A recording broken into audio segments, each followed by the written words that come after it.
you appreciate it a little bit more. Hell yeah. And we are live. What's up, everybody? Aaron the Dog here with another edition of the Fight Bananas Breakdown Show for perhaps the card of the year here in UFC 259. The triple title fight is up with the middleweight title, the women's featherweight title, and the bantamweight title, as well as a stacked prelims, stacked main card. And I got my boy Pooh Bear here, fresh off of finally getting some finishes in a little regularity, a second round finish over Ben Fowler. Four in a row. And we're going to probably be breaking down one of Bryan's fights here at some point here in 2021 at middleweight. Or if it's not in the UFC, it will be somewhere else. I break down Bellator, I break down LFA, I break down PFL. And if he's not in one of these organizations at this point, I'm going to lose my mind. But if you don't know, both, brother, you and me both. If you don't know, this is Bryan Pooh Bear Battle. Go ahead and YouTube search after this breakdown, Bryan Battle, and you'll have about an hour's worth of tape to watch, including a couple 10-8 rounds over a guy named Impa Katsagane. Just saying. But I bring that up more than Bryan does at this point. So don't blame him. I bring it up every time. But yeah, man, thank you so much for joining me. Thanks for having me, this is an intense card, man. Like super intense. This is like off the rip, man. Absolutely incredible. Honestly, you can make an argument on all of these fights on either side, and I legitimately mean that. The betting lines are really going to show that, which I'll get into with each fight, of course. But yeah, it's just I don't think I put more tape watch into a card than I have for this one. I'm going on like 20 hours of tape watch for this, man. Like I'm obsessed, and I am trying to make that money, not only for me but for everybody out there. So yeah, man, we got 15 fights. Let's go ahead and jump into them. With that being said, I think there's money to be made on this card. With where the numbers are at right now, I think there's money to be made on this. That's it. We call it tease. There's always money to be made on every card. I bet on LFA cards. I bet on Bellator. I'm, by the way, 11 of 12 on my LFA bets this year. So I'm just saying, you might want to tune in. I had three upsets, including Tommy Aaron, Tony Ferguson's boy, who was a plus 285 in his win. So cashed a plus 205 last week in Alexis Davis, which I told everybody to take to the bank. Yeah. She went in there and dominated her opponent, Sabina Bazo, and made her look like she should have been the plus 200 dog. So we got some dogs on this card. I'm Aaron the Dog for a reason. Yes, and let's get going, man. Let's hop in. I'm not going to keep saying this because honestly every fight tonight is a good fight, but this is a good fight to start off. It's at bantamweight between a guy named Mario Batista, MMA Lab, Benson Henderson, Coach John Crouch, ton of great guys out there, taking on Trevin Jones, who had a really impressive debut over Timur Valiev.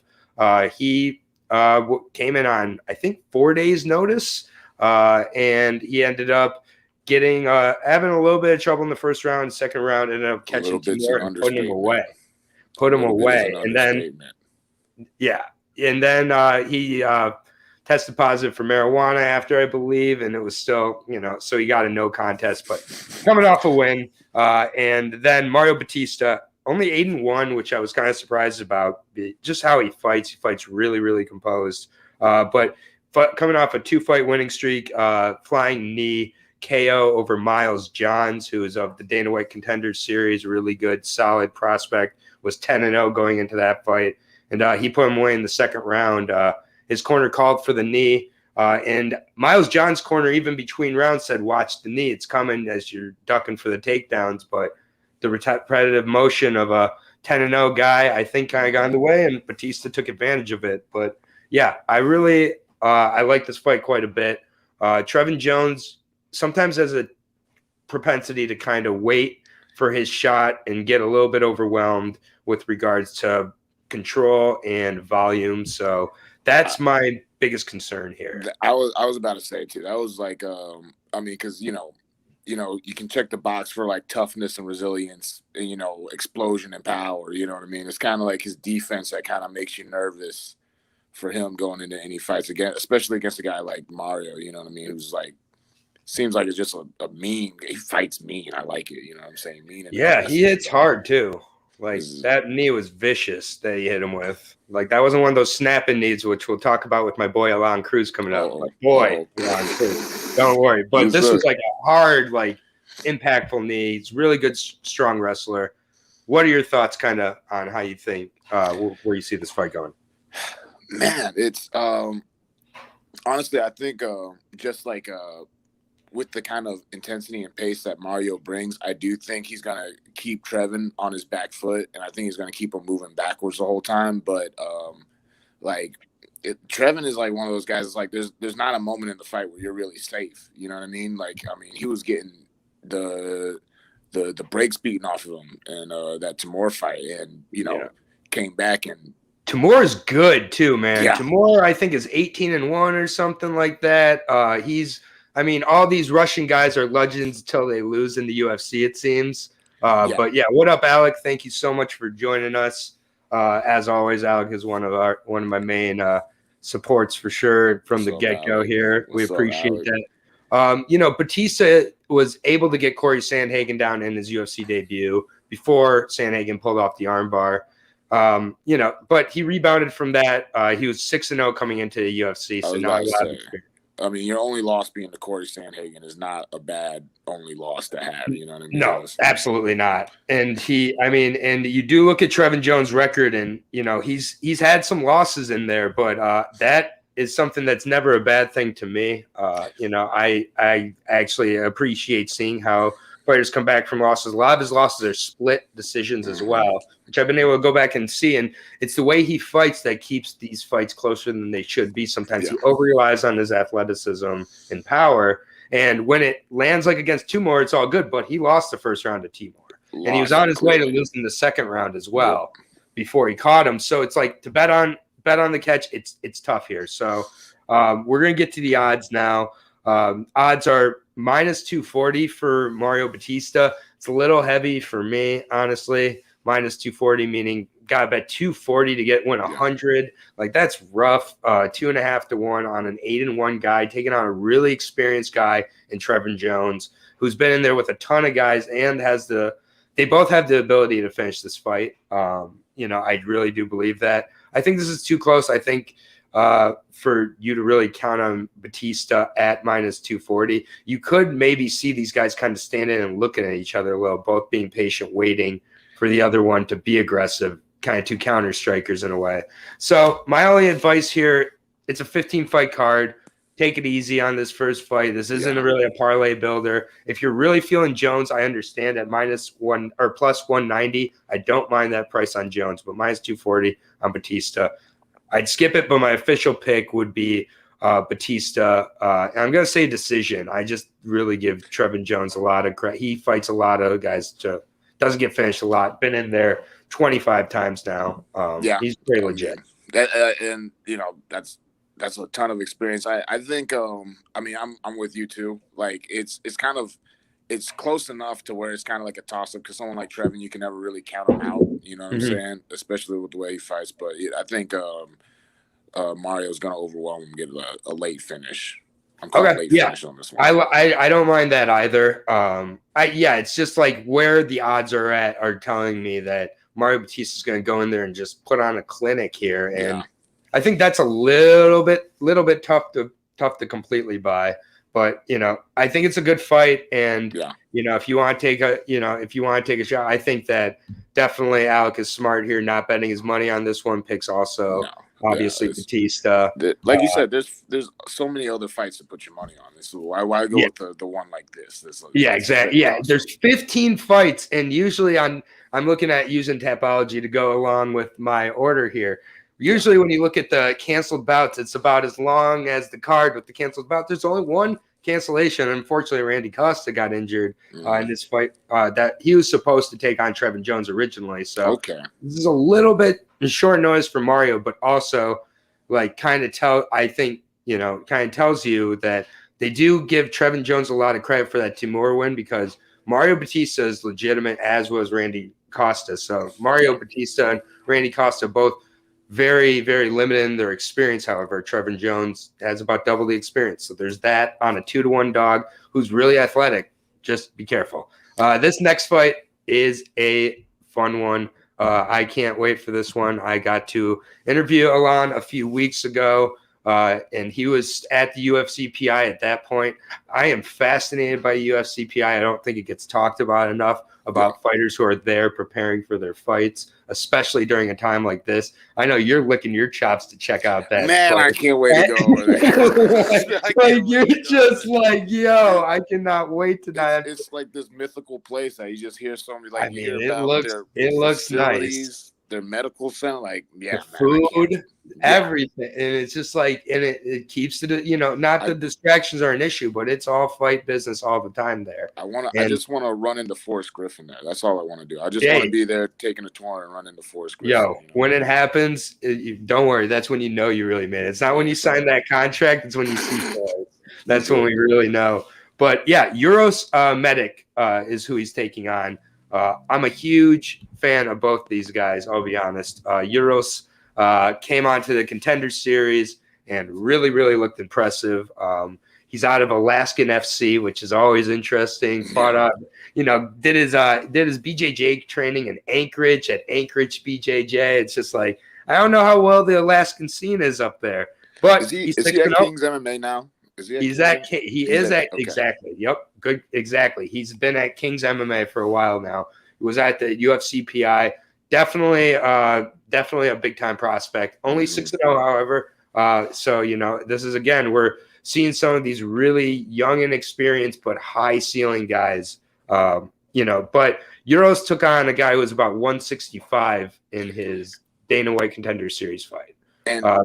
And Mikey Gonzalez. He's fought a lot of cans too. Like he's 6-0, and he looks really good in those 6 fights. But some of those. Yeah, we've got a 4-4. We've got a 1-4. We've got an 0-1. Who we got a triangle. Yeah, it's like these are.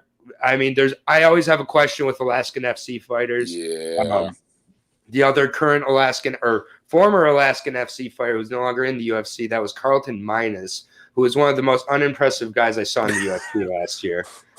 If I'm being blunt, which I always am.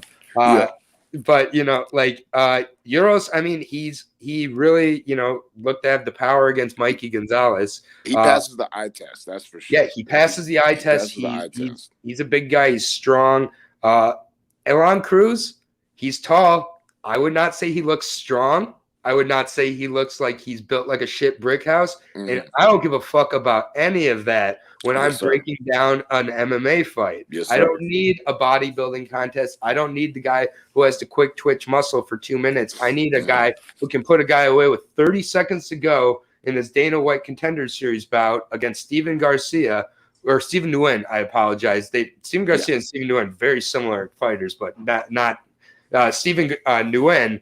He put him away with a perfectly timed flying knee, but it was the kicks and it was the variation on the speed and the effort he put into the kicks. Sometimes it really looked like he was just looping them up, but they would kind of, at the last second, you would see the force come into him and he'd mix them up to the body, mix them up to the head. Then obviously we had Elon Cruz's UFC debut against Spike Carlyle, which I think now the blueprint's very out on how to beat Spike Carlyle.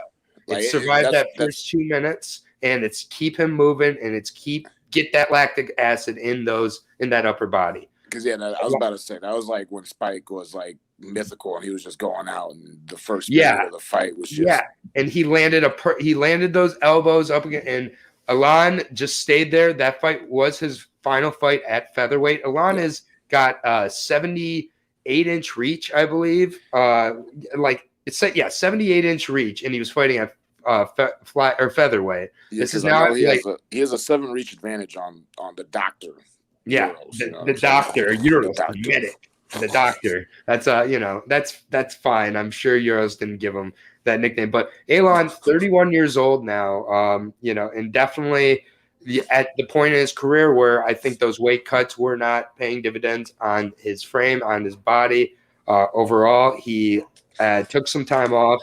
And he has been at the UFC PI for quite some time now, leading up to this fight.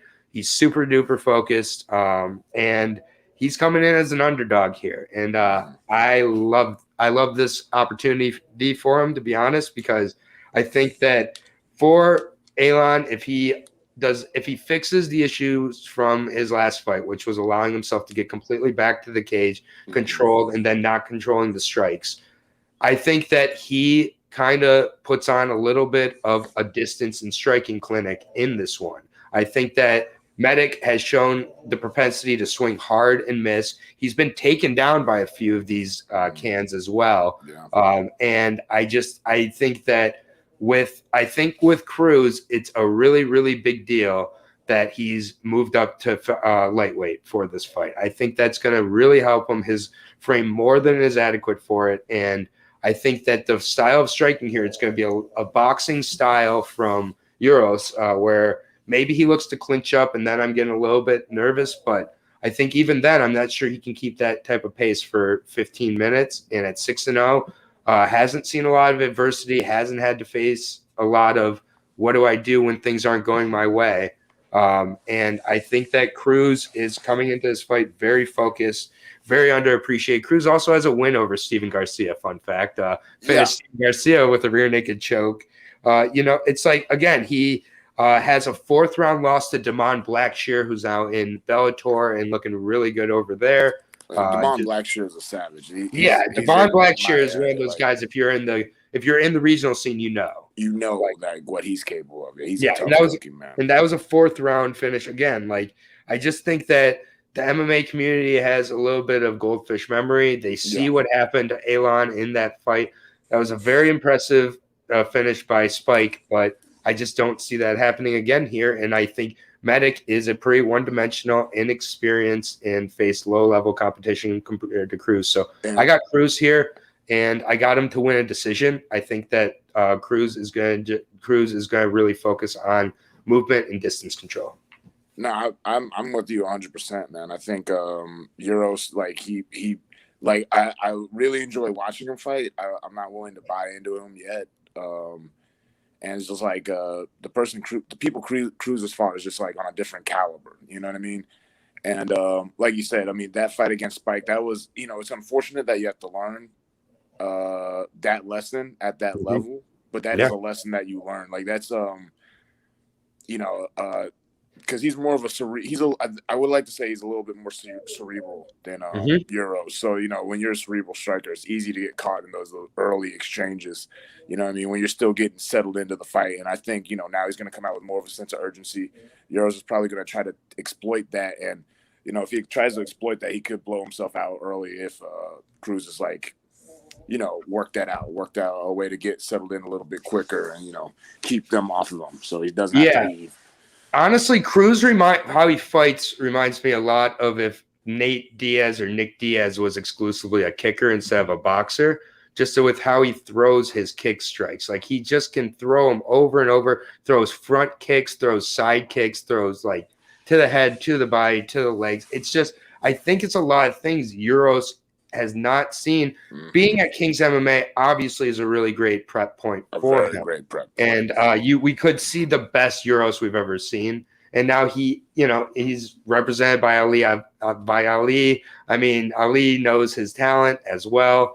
There's a lot to maybe when I'm looking back at this fight, because I have to be as much as I like Cruz, I've had him on here. I've been talking to him. I know he's focused. All of that. I have to look at this objectively.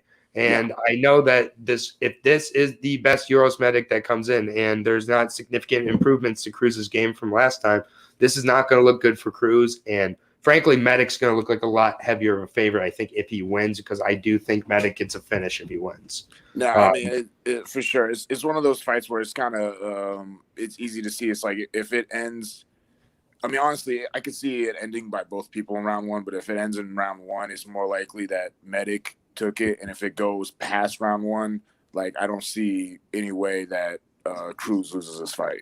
So definitely my betting advice here. First of all, if you like Cruz right off the bat, I do. I'm going to be betting him as a dog.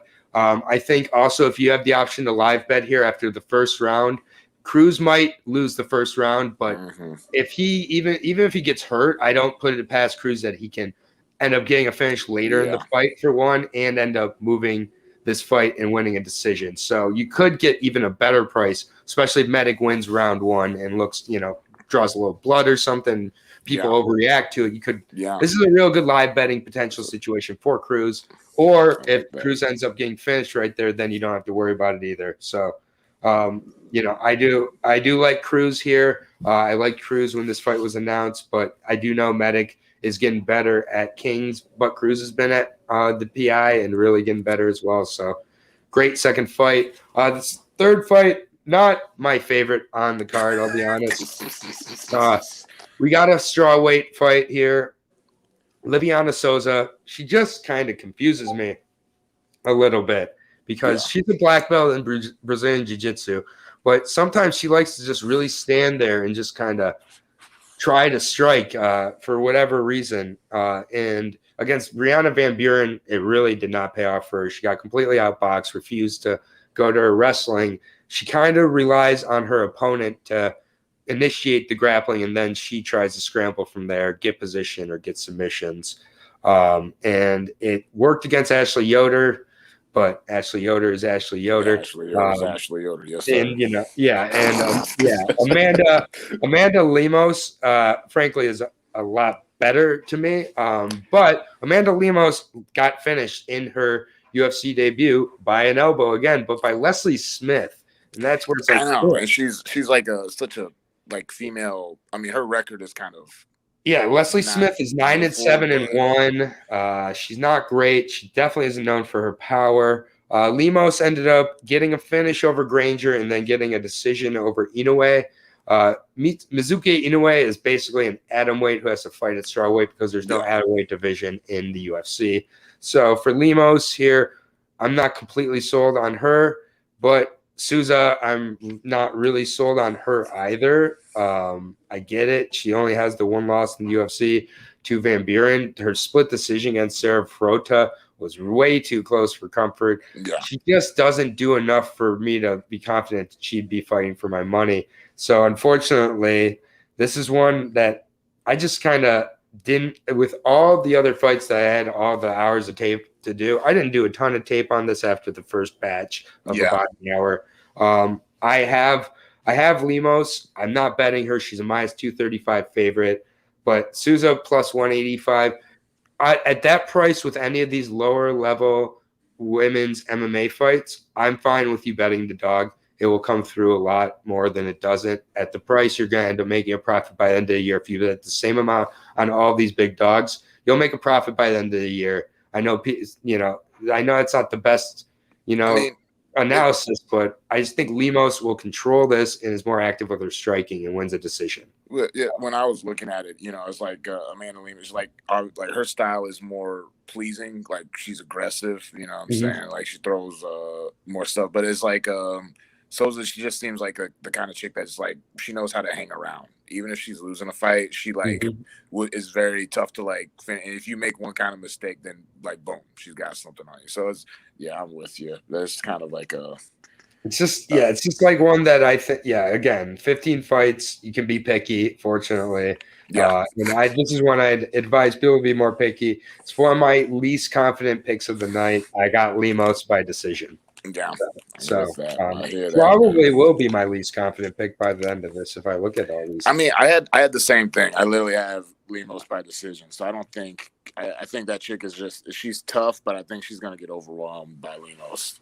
Yeah, and it's just like I think that's probably what most of the betting public's going with. I just don't think there's any reason to look at this one too heavy in any of your bets unless you really love the underdog Souza, which then I'm questioning why you really love her, to be honest. Next fight. This fight is incredible. This is at welterweight between two legit prospects in Sean Brady, 13-0, has looked excellent so far, against Jake Matthews, does Jake Matthews count as a prospect with 14 fights in the UFC, man? Like, that's true. But when you get into the UFC at 19, man, talk about into the fire, man. He has been in the UFC since he's 19. He's now 26. He's 7 years in the UFC, and he had all of his stumbles in front of everybody. This is the thing. So when you get to this point, I'm going to talk about this more when we get to the odds. You get to some kind of crazy odds with Jake Matthews in this fight. Yeah. Sean Brady has never stumbled. So you see the undefeated, that's amazing, undefeated as an amateur. I mean, it really is quite impressive. He's beat some legit guys, beat Aaron Jeffrey, who's a really legit Canadian welterweight on the scene right now. Early on in his career, he's got a win over Colton Smith, who was a Ultimate Fighting champion winner or tough winner. He's got a win over Ismail Nuriev, who is a legit prospect as well, Austrian Wonder Boy. Who he's looked really good. Christian Aguilar, he beat not the prospect, but the veteran, kind of had been on the scene, lost some, won some. He put him away. So there's nothing really not to like about Mr. Brady here. Like, he really kind of has it all. But I mean, Matthews is a specimen, man, and there's a ton of UFC experience on Matthews' side, and I get it. It's Diego Sanchez in his last fight, but what he did to Diego Sanchez was just decimate him. Like, Matthews really came in there, and he should have gotten a finish. I was kind of surprised he didn't, but it was the fight before that against Emil Meek where I'm a little bit worried, man, because gave up a round to Emil Meek, and that's just kind of the type of guy that if you're an elite welterweight, you don't lose a round to Emil Meek. There's one way he wins, and it's by you allowing him space to get off his strikes. Well, and man, this is pretty solid breakdown. I mean, it's like, just looking at Sean Brady, like 13-0, coming up on that CFFFC circuit, like that's a tough circuit to have almost all your beginning pre-UFC fights on. Like, that's a very legit organization with very legit fighters in there, and then. He's just got that boxing wrestler style down packed. You know what I mean? Like, it's, there's nothing really spectacular about it, but he does it very, very well. And, that's kind of the thing. It's like Jake Matthews. He's 6-1 in his last 7, but it's like the momentum of being an undefeated fighter. Like, I wonder if like that mindset is going to be enough to carry him past 14 UFC fights of experience. You know what I mean? Like, that's a big. This is a big test. This is a big test for sure. He did beat Court McGee in his UFC debut also, which, definitely can't be looked past. But, I think this will be Sean's toughest opponent of his career so far. And I haven't quite seen how Sean reacts to adversity. These fights have all gone pretty well so far. So in a way, I'm holding his own success against him, I guess, in a way. But which is kind of unfair. But it's when we get to the odds here that I really, really my eyebrows are raised. Yeah. Sean Brady's a -210 favorite. Jake Matthews is a +170. And I just think that is a very, very justifiable dog to put some money on. I hear that. And Jake Matthews is a legit wrestler. He is a beast. He doesn't get finishes every time, and that often sways the betting public to think that he's not quite as lethal, I guess. But 6-1 in his last 7. He has had some losses, and I actually give that a benefit here. Chico likes the dog as well. I'm going to just go ahead and mute myself and have him chill. But go ahead and your thoughts on who you got. I got Jake by decision though. You have Jake by decision. I really want to take Jake by decision. I really do. But I'm going to go with Sean. But I'm going to go with Sean just because he's undefeated. I like the intensity he fights with. And I'm going to give him the benefit of the doubt. Because just because of the circuit he came up with, I know the way he fights. If he comes in good shape, I think he's going to be tough to deal with. They both got black belts. They both kind of fight a similar way. I could definitely I wouldn't put money on Sean Brady. Like, if I was putting money on, that's a rough price, man. Yeah, I'm putting money on Jake Matthews, but I have Sean Brady winning. I'm not putting money on Sean Brady though. This should be. I'm very interested to watch this fight and see what happens. Yeah, absolutely. I think that's fair. I think this is a good one to disagree on. Like, we can't agree on every single one, and I think this is a fair one. It doesn't make for very entertaining podcast. Well, it also is just like, it doesn't really help if we just have an echo chamber here. Like, yeah. And like, it's like no one wants to hear that. And this is a fight where it's like if we're both picking the giant dog, it's a little bit crazy. So, we're gonna disagree. This is the first one we're disagreeing on, I believe, on the night. So, we had a good run, Brian. Before we're still early. There's still time for more conflict. Plenty of more time, but we're only through 4 fights so far, man. And I'm curious. I'm excited to hear your take on this next one. Right? Yeah, this is a really interesting one for me. Carlos Ulberg, 3-0, 5-0 on some sites, but overall pretty young into his career, but also has some kickboxing and pro boxing experience. He's been around for a while. Taking on Kennedy Njoku. Kennedy, man, I've loved this guy for a while just because of the big 83-inch reach. Yeah. Fighting out of Fortis, which is one of my favorite camps.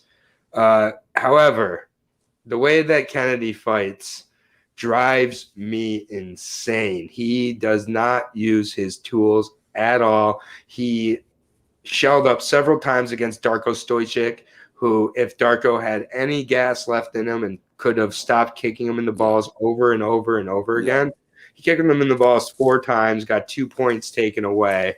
And that's why Kennedy won his last fight. Carlos Ulberg is a world-class striker, city kickboxing, and he hit Bruno to the moon in that fight, man. And I had Bruno. I looked like an idiot on that breakdown, man. Bruno fought an absolutely stupid fight there and has not appeared to recover since then, getting absolutely mollywopped by Josh Fremd in the LFA the same way earlier this year also. So Bruno just decided he was going to be a pro boxer against a pro boxer. And it did not work out for the non-pro boxer. That's what happens, man. Yeah, when you don't pro box a pro boxer. It's different doing it in the gym than it is, doing it underneath the lights. You know what I mean? And I think that's a little bit what happens for Kennedy is that these lights a little bit seem to freeze up. And he has fought under the Apex rules against or under the quarantine rules where you could hear the corner, and Saeed is calling out so many different numbers shots that Kennedy is not doing. Calling for leg kicks, calling for threes, calling for body, calling for knees, and Kennedy's not doing any of it. Man, I just think that they're teeing up Carlos with a striker that is less than him, and Kennedy shells up. He eliminates that 83-inch reach. He doesn't use an active jab. He doesn't seem to have the early success outside the octagon against the lower competition be translating to the upper competition. Yeah. And I do think that I looked at this fight. I'm like, this is UFC setting up Carlos for a beautiful debut, and I sometimes try to resist them. They're like, fuck it to the man, but I can't hear, man. I got Carlos. I got Carlos by a first round KO, man. I'm being basic. Oh man, and I can see that happening. Yeah, I can totally see that happening, but I can also see Kennedy because what I'll give Kennedy credit for is, his striking is very slow, very methodical, very like bully. Like he's just like, I'm gonna throw a 1-2 and I'm gonna hit you with this 1-2. You know what I'm saying? Nothing really flashy, but I honestly I think he's gonna be too scared to get sucked into something by Carlos because the big thing with his he's just got those wild Vanderlei Silva hooks. You know what I'm saying? That where if you get in range, he's ripping off 3 hooks. I just haven't loved how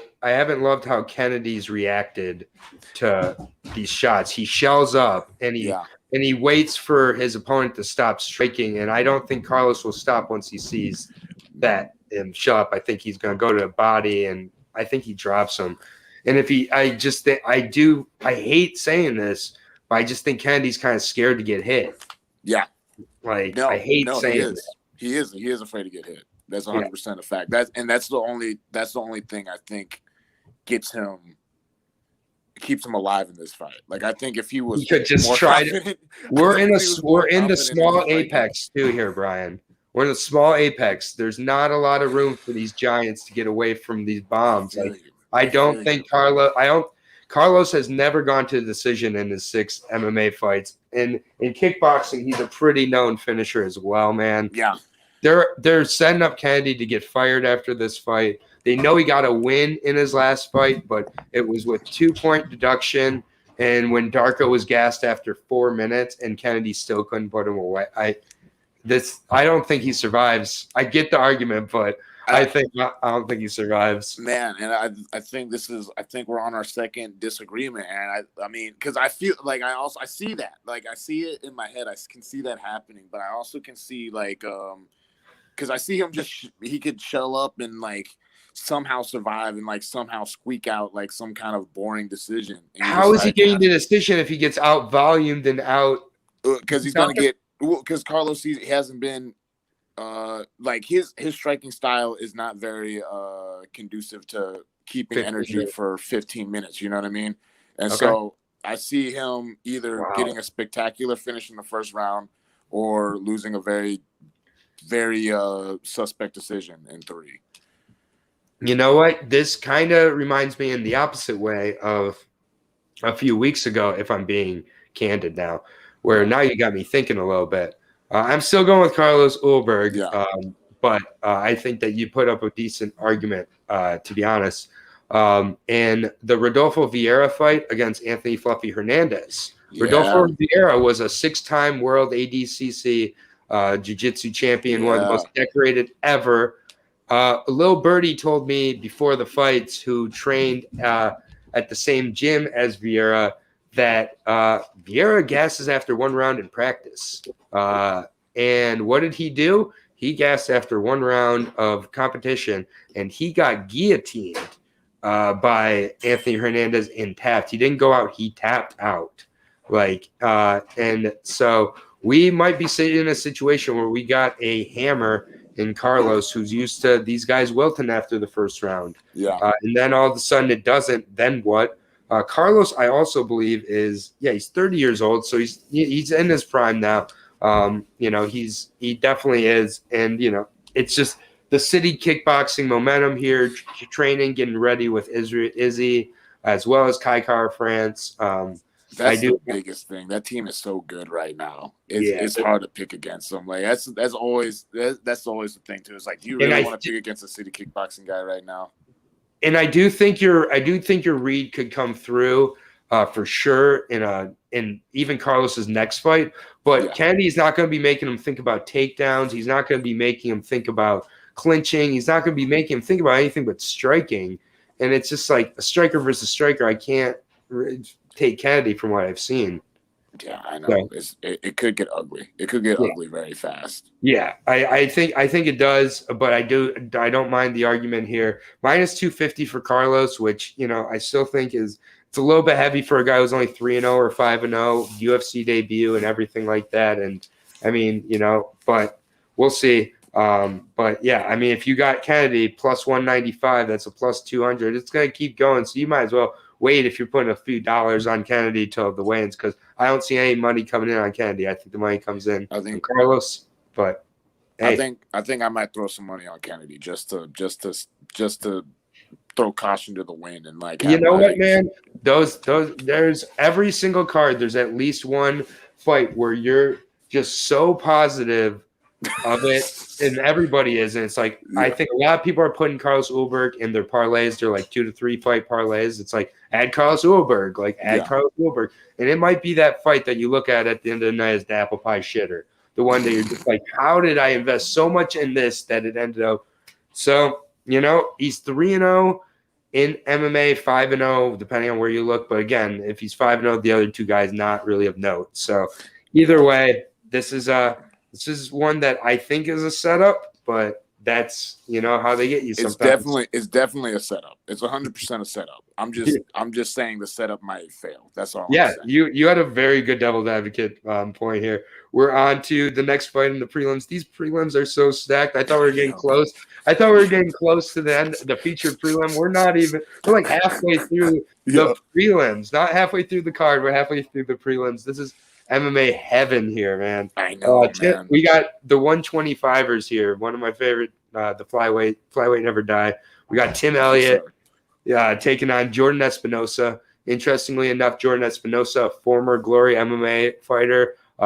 He was there during the time that Tim Elliott actually left Glory MMA to go out to Vegas. And then Tim Elliott has now come back to Glory MMA. And Jordan Espinosa is no longer at Glory MMA. Tim Elliott, we know what he does. He's funky. Yeah. He goes in there. He will grapple until the wheels fall off, or until you sub him or you knock him out. He had a tough little run there against Davidson Figueiredo, Askar Askarov, and Brandon Royval. But again, those names. Yeah, those 3 names are. Yeah, and we didn't know who Brandon Royval was when he took him on. And Brandon Royval, a stud, absolute stud. I didn't know who Figueiredo was when he fought him. Yeah, we didn't really know who Davidson Figueiredo. We didn't really know who Askar Askarov is. Unfortunately, Tim Elliott has kind of let us know. Yeah. He's 2-3 in his last 5. Coming off a decision win over Ryan Benoit, which that fight was where I was a little bit concerned, because I think Benoit beat him. If I'm being honest, I've gone back and watched the fight. It was close, but it was one of those. It might be because I'm a Tim Elliott fan that I was like, I was just happy that. I'm glad he got the decision. It was definitely close. Coffee and KOs, welcome to the parties, pal. Coffee and KOs. Coffee and KOs podcast. Brian, I gotta hook you up with these guys at some point. They're great. They will definitely rep the cause. Let's go. Zach and baby. Steve, what up? Alec. I had no idea who Royval. I did, because I am an LFA fiend, so I had been ready for that one, and I hit Royval as like a plus 250 dog in that one against Tim Elliott that night. But back to this fight. Did Royval look? Did he look as slick as he did in LFA as he does in the UFC? Or he had some bumps along the way. He had a couple losses that he had a few decision losses that after those he really turned up his intensity and became a different guy. Reminds me a lot of my boy Jimmy the Brick Flick, who just got a huge fight announcement earlier this week. He's taking on Davidson's brother. Who that's what I call Davidson's brother. Yep. So he got the golden goose. Everybody wanted to take on the lesser Figueiredo, because that is a giant name. Hell yeah. Good for him. Jimmy, exactly. Well, hey, if you get a flying triangle, the UFC will start to do you some favors, man. And then Jimmy, another huge guy who I talked to before he was even on the Contender Series, Brian. So I got a little bit of a magic touch on the boy. Okay, hey, I'm with it, man. I like it. I'm like Jiminy Cricket here, But Tim Elliott, definitely a stud. Has taken so many tough losses. And the only guy who can drop a bunch of fights and get re-signed. He has got a 5-fight contract before his last fight, coming off a 3-fight losing streak. Dude, he's 16-11. How many 16-11 guys are in the UFC? Yeah, but some of these losses have been some of his best performances too. Unfortunately, the Demetrius Mouse. Exactly. We don't forget. Yeah. And then Coffee and KOs with a great $600 check sticky, or chicky, that's what we call him. Yeah, he's not the $2,000 figgy as well, but I can't wait to bet Jimmy big in that fight, because he's going to be like minus 300 favorite probably, unfortunately. But back to this fight, Espinosa. I don't really know what to say about Espinosa. I'm not with him, man.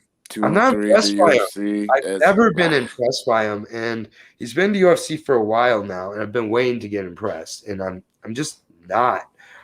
He's gotten submitted by Schnell. He's gotten submitted by Alex Perez, and then he got dominated by a striker, an exclusively striker, in David Dvorak. Yeah. So he gets beat both ways. I think Tim Elliott gets an anaconda choke, a rear naked choke, arm triangle, some sort of choke finish. I'll take Tim Elliott as the underdog here. I'm confused. Is he the underdog? Is he actually the underdog? Yeah, he's the slight dog.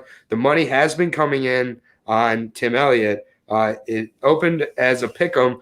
The money slightly is coming in on Espinosa. Espinosa's a minus 125 favorite. Tim Elliott is plus 100, even money, meaning whatever you bet, you're getting that back in your bet. I think this is a perfect dog. This sounds like something you got to jump on. You got to jump on it soon.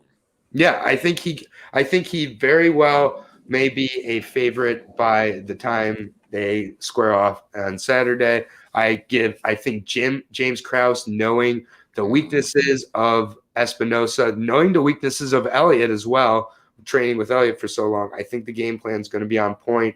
Elliott starts off his new 5-fight contract with a W here over Espinosa as an underdog. I love this. Yeah, I have nothing else to say, man. I mean, just, like I said, I think like Jordan Espinosa, like he's one of those guys. He had a lot of hype coming in, had a flashy, good flow, good timing. Yeah. Could catch you coming in with something, but hasn't really translated to success at the highest level. You know what I mean? Fights with his hands down too much. You know what I'm saying? Fight with your hands down. You got to be really, really good to fight. Yeah. So this is a really good question from Coffee and KO. Is the money line or go for the finish? Finish. I think that if you're betting on the finish here, that you bet the submission because there's no reason to bet the KO finish here, in my opinion. Yeah. Tim Elliott just doesn't do that. He could certainly get into a position, rain down elbows and finish, but it's like we're gambling here a little bit. I would go with the submission finish, to be honest. I don't really know which round it could. I think Elliott could jump in there real quick and get it. He could get in the second round. He could get in the third round. And there's a chance he can get winning decisions flyweights, man. So you got flyweights can go flyweight, man. But no, we're gambling here to get a little extra submission though. The juice is worth the squeeze here.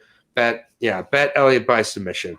And I just got a special message in here from Miss Taylor Starling saying, what up, Brian? So what's she's up, at practice. She's at practice right now. Killer B, another Fight Bananas. I mean, the Fight Bananas crew, we need to get you all in like a big class picture at one point because it's just a bunch of savages and legends out there. Dude, and Taylor's one of the homies. Like we she started training the gym she's at right now with Keith. Keith is like one of my MMA mentors. Like he's like my big bro. And so when she started coming over there, I mean, we had both been in the same scene for a little bit. And so like, hey, I think I know you. I've seen you on Instagram before, you know what I mean? And she's just, she's a savage. Absolutely. She'll spar me in the gym. You know what I'm saying? Like she's in the gym right now practicing already. She was practicing like right after her fight. Oh yeah.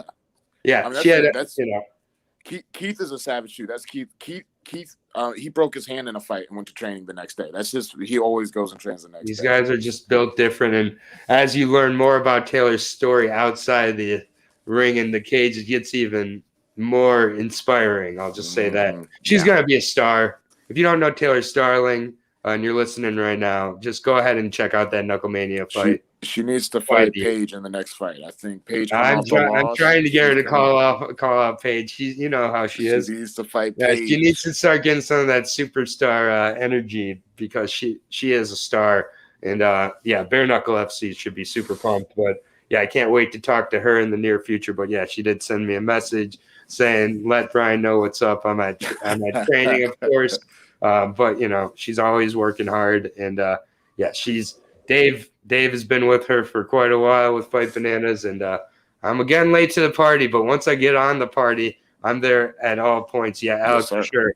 Check out Taylor Starling, man. You won't regret it. She's great. Especially her last fight. Especially her last fight, yeah. Tell her Aaron crazy. Yeah, tell her Aaron the dog sent you. Go ahead, give me some brownie points with Taylor. But we're moving on to the next fight. This is another fight at 125.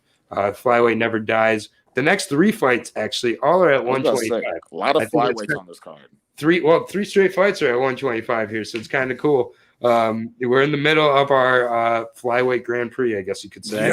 Rodrigo Bontorin versus Kai Kara-France. This is a fantastic fight. I love this fight. I think this is a really, really close fight. The odds are indicative of that. It is, if we're really oversimplifying it, grappler versus striker. Kai Kara-France, world-class striker for sure. But there's just something about Kai Kara-France. He kind of just trips over himself in a lot of these situations. He has a lot of losses to some decent guys. Of course, I mean, we have the Brandon Royval fight where he got into a firefight, but then allowed Brandon Royval to get the grappling in the second round, grab onto a guillotine. I don't like when UFC caliber fighters lose by guillotine or triangle choke. Those are just that are hard. Triangle I can understand, but guillotine choke, I'm like the defense, unless it's a special, because there's some guillotines, like some modified guillotines that are special, but like.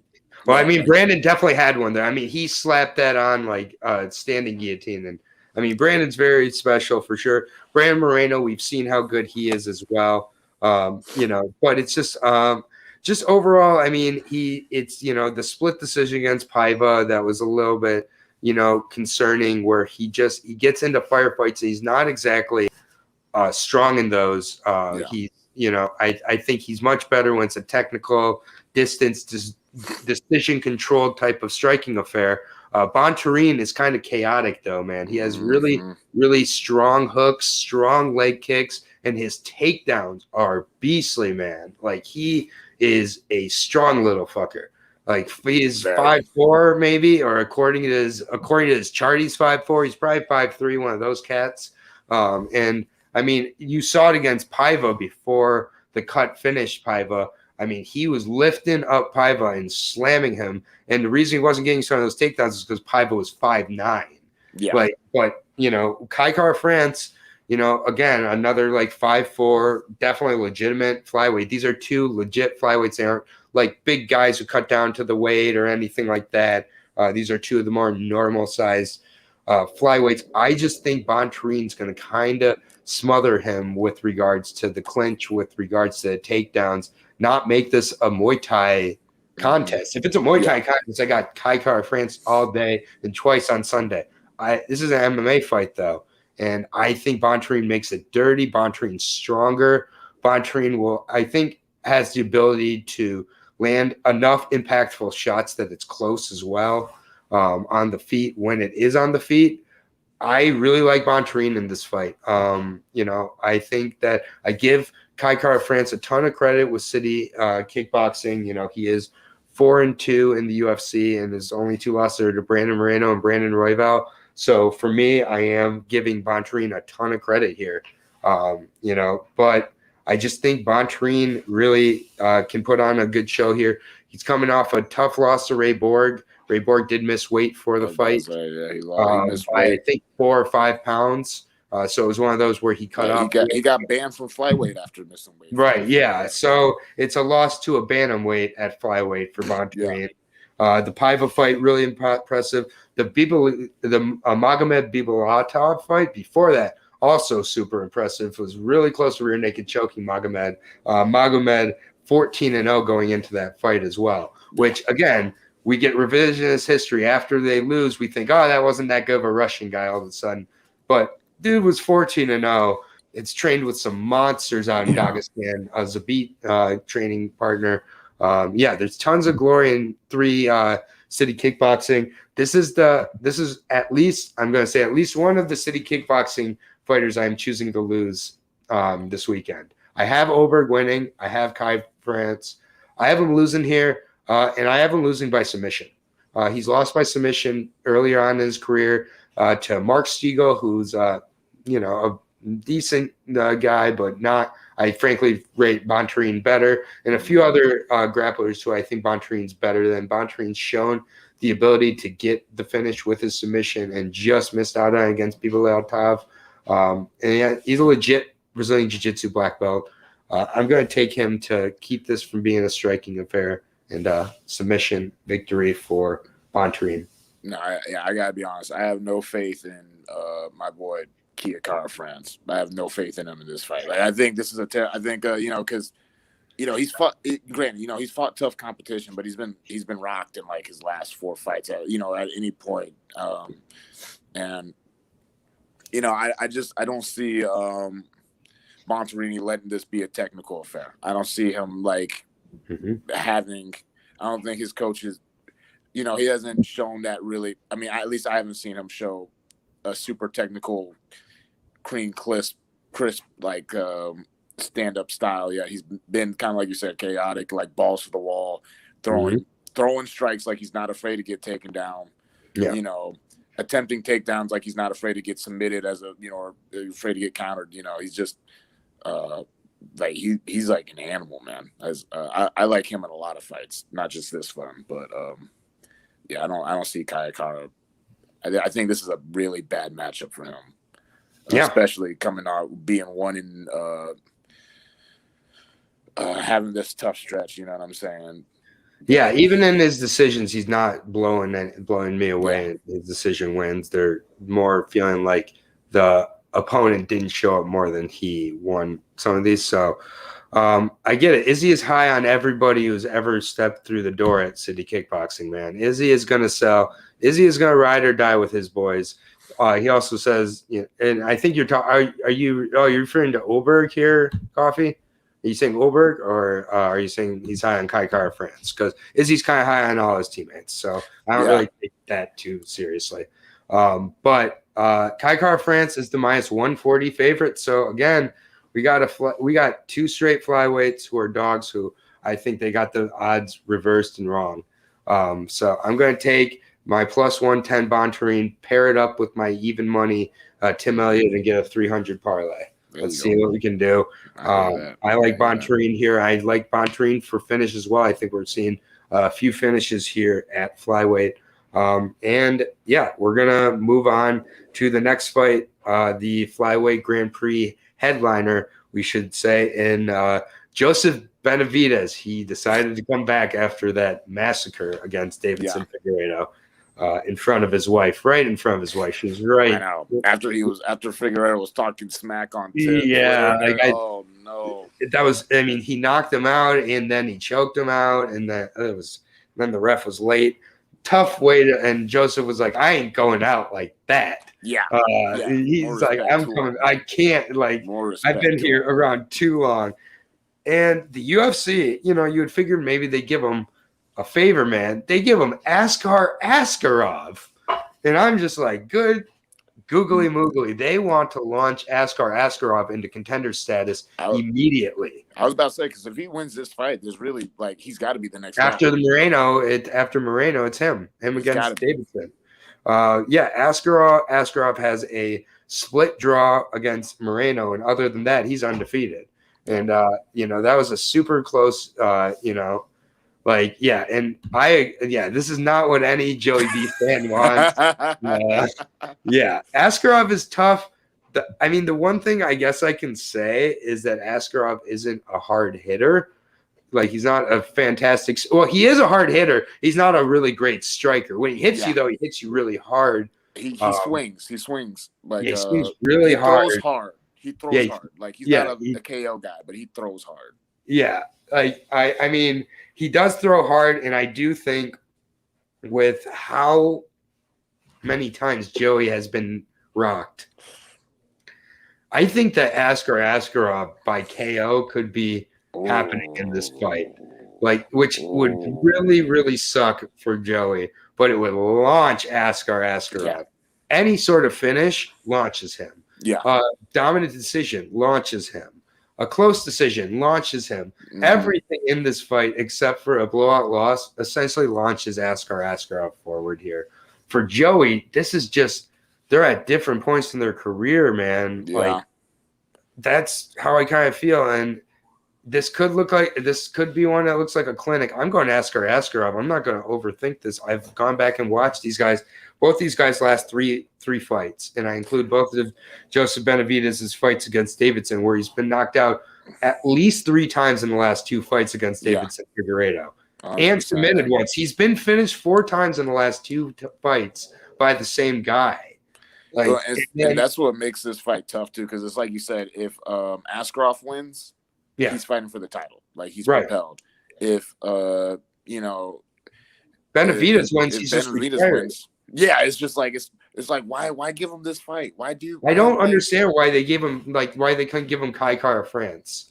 Flip it around and give him someone where he could go out and show a guillotine off one more time and be like, remember why I used to guillotine everybody in WEC? Dude, because that would have been that would have been perfect because Kai France has just big enough name. He's got enough clout from Style Bender. Yeah, and they could have still kept Kai France down on the bottom of the prelims to beat someone who's not supposed to be in the UFC and keep him around. But instead, I just feel like they're burying Joey here, man. I think Askarov can rock him and then finish him on the ground like Davidson did. He could rock him and finish him. I think that he could win a decision. I think there's a lot of ways Askarov wins, but I think he wins. I really do. I get it. Joey did 3 fights ago, beat Formiga and knock him out and put on a clinic in that fight. And that was another fight where I thought Formiga had it all day. So it's just like it's tough here, but I gotta go with Askarov, and I have a finish. Yeah, man. See, I just don't want to say those words. Yeah. You know what I mean? know it's tough, man. But yeah, especially if we're wrong, we're gonna feel like assholes. but the chances of us being wrong right now, you know what I'm saying? That's why we can say these things so boldly. You know what I mean? Yeah. It's like it's not looking good. It's like if this fight was happened on paper, like it would be 10 out of 10 wins for Askarov. You know what I'm saying? Not quite 10 out of 10. Let's not go that far. Let's slow down, Brian. Let's slow down. Let's not say things we don't mean. I'm getting excited, man. Yeah. But I'd say it's close to the 7 to 7.5 out of 10, which is a huge amount for MMA. Like that's a big it's MMA. And Joey has been in there with the best of the best. 7.5. That's close enough that I can round up to 10 out of 10. 10 out of 10. Damn. Your kid is lucky. Oh, you got an A. You got 60%. I'll give you an A. Yeah. And yeah, I agree. here. I assume this is Zach. But yeah, it's Elliot, France. They give him Asker. It's just it's not necessary. This is just a fight that I hope I'm wrong on, but I also hope I'm not because I'm Ben Askarov.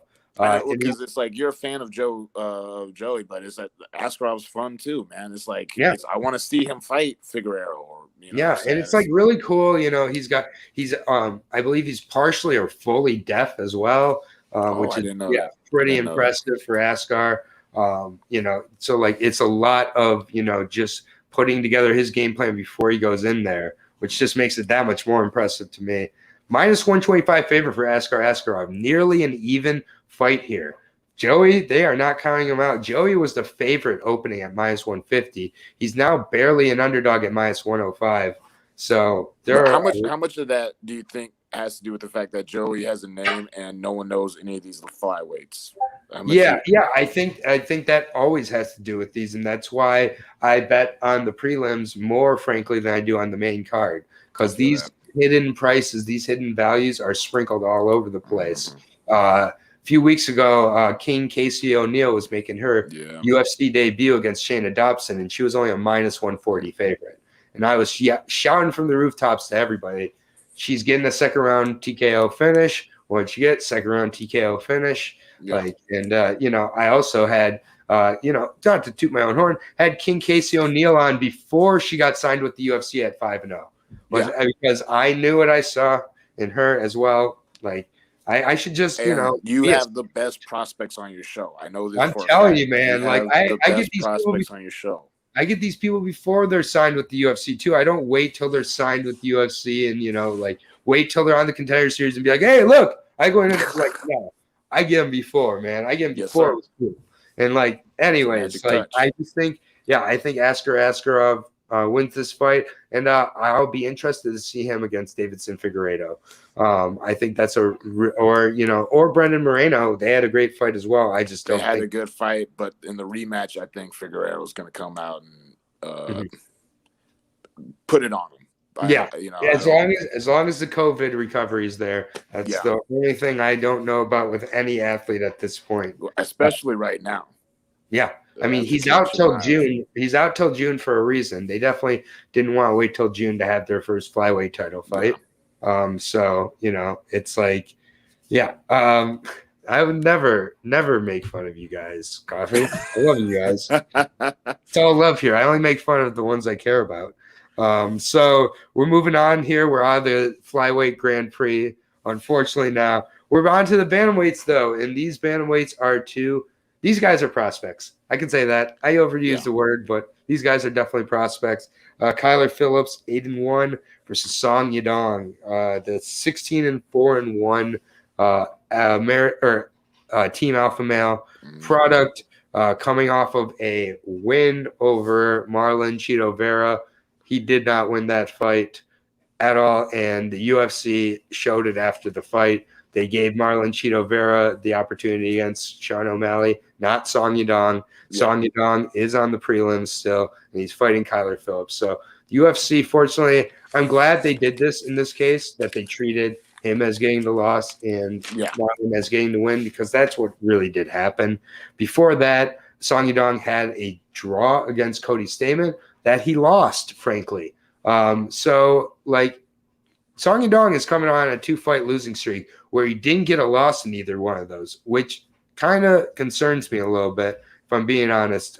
Team Alpha Male has been a little bit up and down in the last 5 years. If I'm being honest, it's not what it was. Up and down is a little bit of an understatement. Yeah, I'm trying to be nice in case I have, in case I have any of these, anybody. Yeah, you got fighters to watch out for. You got fighters that are going to hit you up if you talk shit. Yeah, I know. And right now my inbox is full of fighters who like me, so I want to keep it that way. I got another respect here, but Song Yadong. I was live at the Cody Stamann fight. I was not impressed. I thought Cody Stamann won the fight. No shame in that. And then Vera, I definitely Staman's a tough kid. He's a tough kid. Yeah, I definitely thought that Marlon Vera won his fight as well. Kyler Phillips, however, he's 8-1. He looked pretty good against whoever Cameron Else is. I don't really know who that is. Came in on short notice, unfortunately. Looked okay against Gabriel Silva.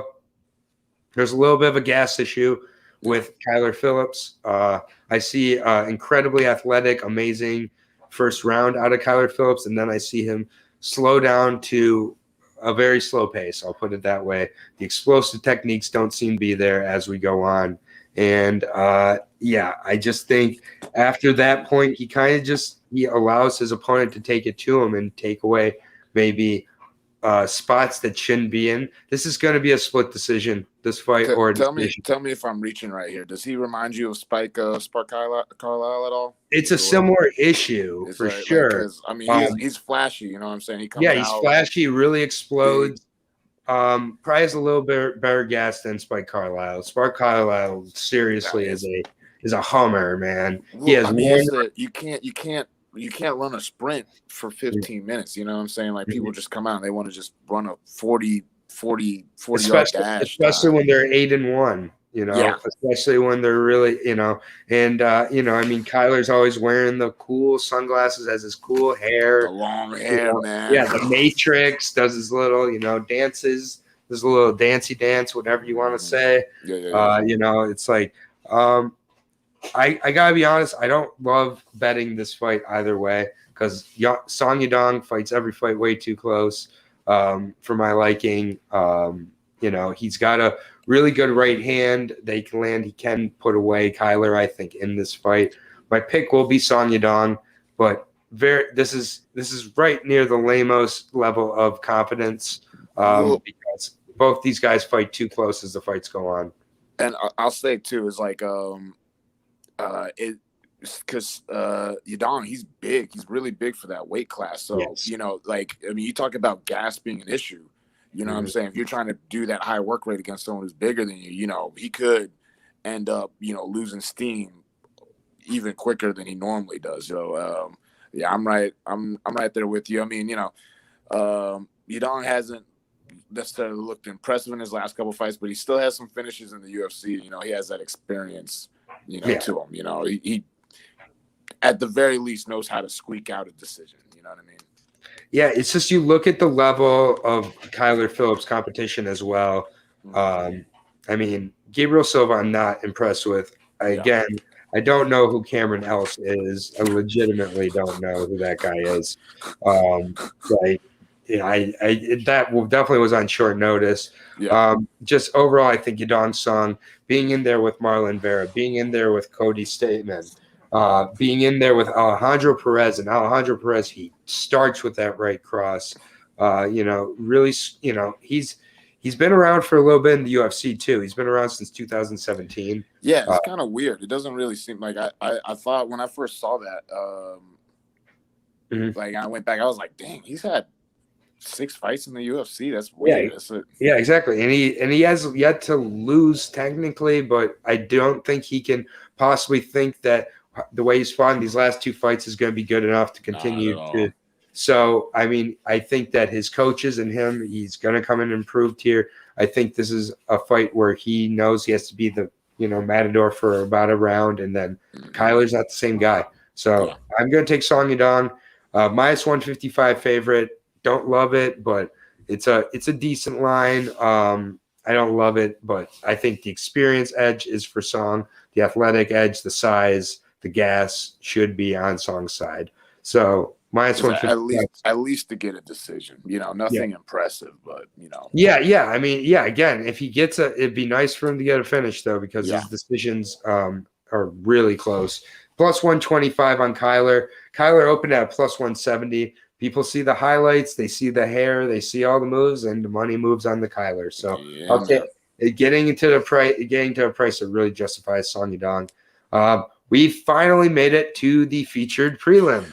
We are at an hour 10. So, you got a long podcast tomorrow if you're not listening right now for work. So making your Friday a little better here. Holy cow. If you got a long drive ahead of you, we got you, because we're at an hour 10 at the end of the prelims. At the end of the prelims. Thank you for joining me, Brian. Nothing is short with you, man. Your fights and neither are your breakdowns, man. You just don't have enough tape on YouTube. You need your face a little more on YouTube. So here we go. In the right way. You know what I'm saying? Yeah, exactly. Yeah, this will be less painful. Much less painful. Exactly. A lot more relaxing. Yeah, a lot more laughter. Like that's what we're looking for. Hey, frankly, with how we're doing on our betting advice, probably gonna make more money than your last fight too. Probably. Oh no. Yeah. I probably shouldn't have said that. I probably shouldn't have said that. Man, that was not. I apologize for that. No, not at all. Too real. Yeah, too real. All right. No, I feel. See, the thing is I feel bad for the promotions more than It's like I feel that's like one of those things where it's like it's because it is. It's like it's one of those things that it is what it is. It's like I don't want to sound ungrateful, but it's like for a fact you're still not paying me anything. But on to the next fight. Dana, sign that paperwork, man. Bring him in. The man's been working. 10-8s on IMPA all over the place. 4-fight win streak. Got the finish in his last fight on a guy on a 185er with a 79-inch reach. If you want to Google how many UFC middleweights have a 79-inch reach or better, you're going to find the champion, and you're going to find like 2 or 3 other scrubs at the bottom of the Navy. I don't know too many others. That is so. Anyways, I'm just saying, sign this man, Bryan Battle. Follow him on Instagram. Everybody follow him, please. What is your Instagram handle? Just if you want to drop it in the middle here. All right, get out your pen and paper. Pooh_Bear_ Battle 68. Jesus Christ, man. We need to get you a fucking handle. This is why you do this. All right. We're going to work on that handle. My handle on Instagram is Aaron the Dog Guy. Hey, listen, it's the same amount of words. It's the same amount of words. You know what I'm saying? It's the goodness. Underscores. Pooh Bear. The social media on Instagram. We're moving on here to the prelim featured fight. This is an incredible fight. We've got a potential change into the guard here. We got Dominic Cruz fighting on the prelims for the first time in 8 years. Fighting out of, we know Dominic Cruz at this point. He's been around for a long time. He's faced the best of the best, lost to the best of the best in his last 2, particularly 22-3 overall, which is an insane record. Lost at 19 years old to Uriah Faber, and then didn't lose for however long until Cody Garbrandt, who is extremely underrated by people because he's an idiot. But he's a great fighter. He lost to a good Cody Garbrandt. He didn't lose to the meathead Cody Garbrandt. He lost to a good Cody Garbrandt. Yeah, and then he lost to the Triple C Henry Cejudo, who again people may not like, but he's an incredible fighter. Might have been a quick stoppage.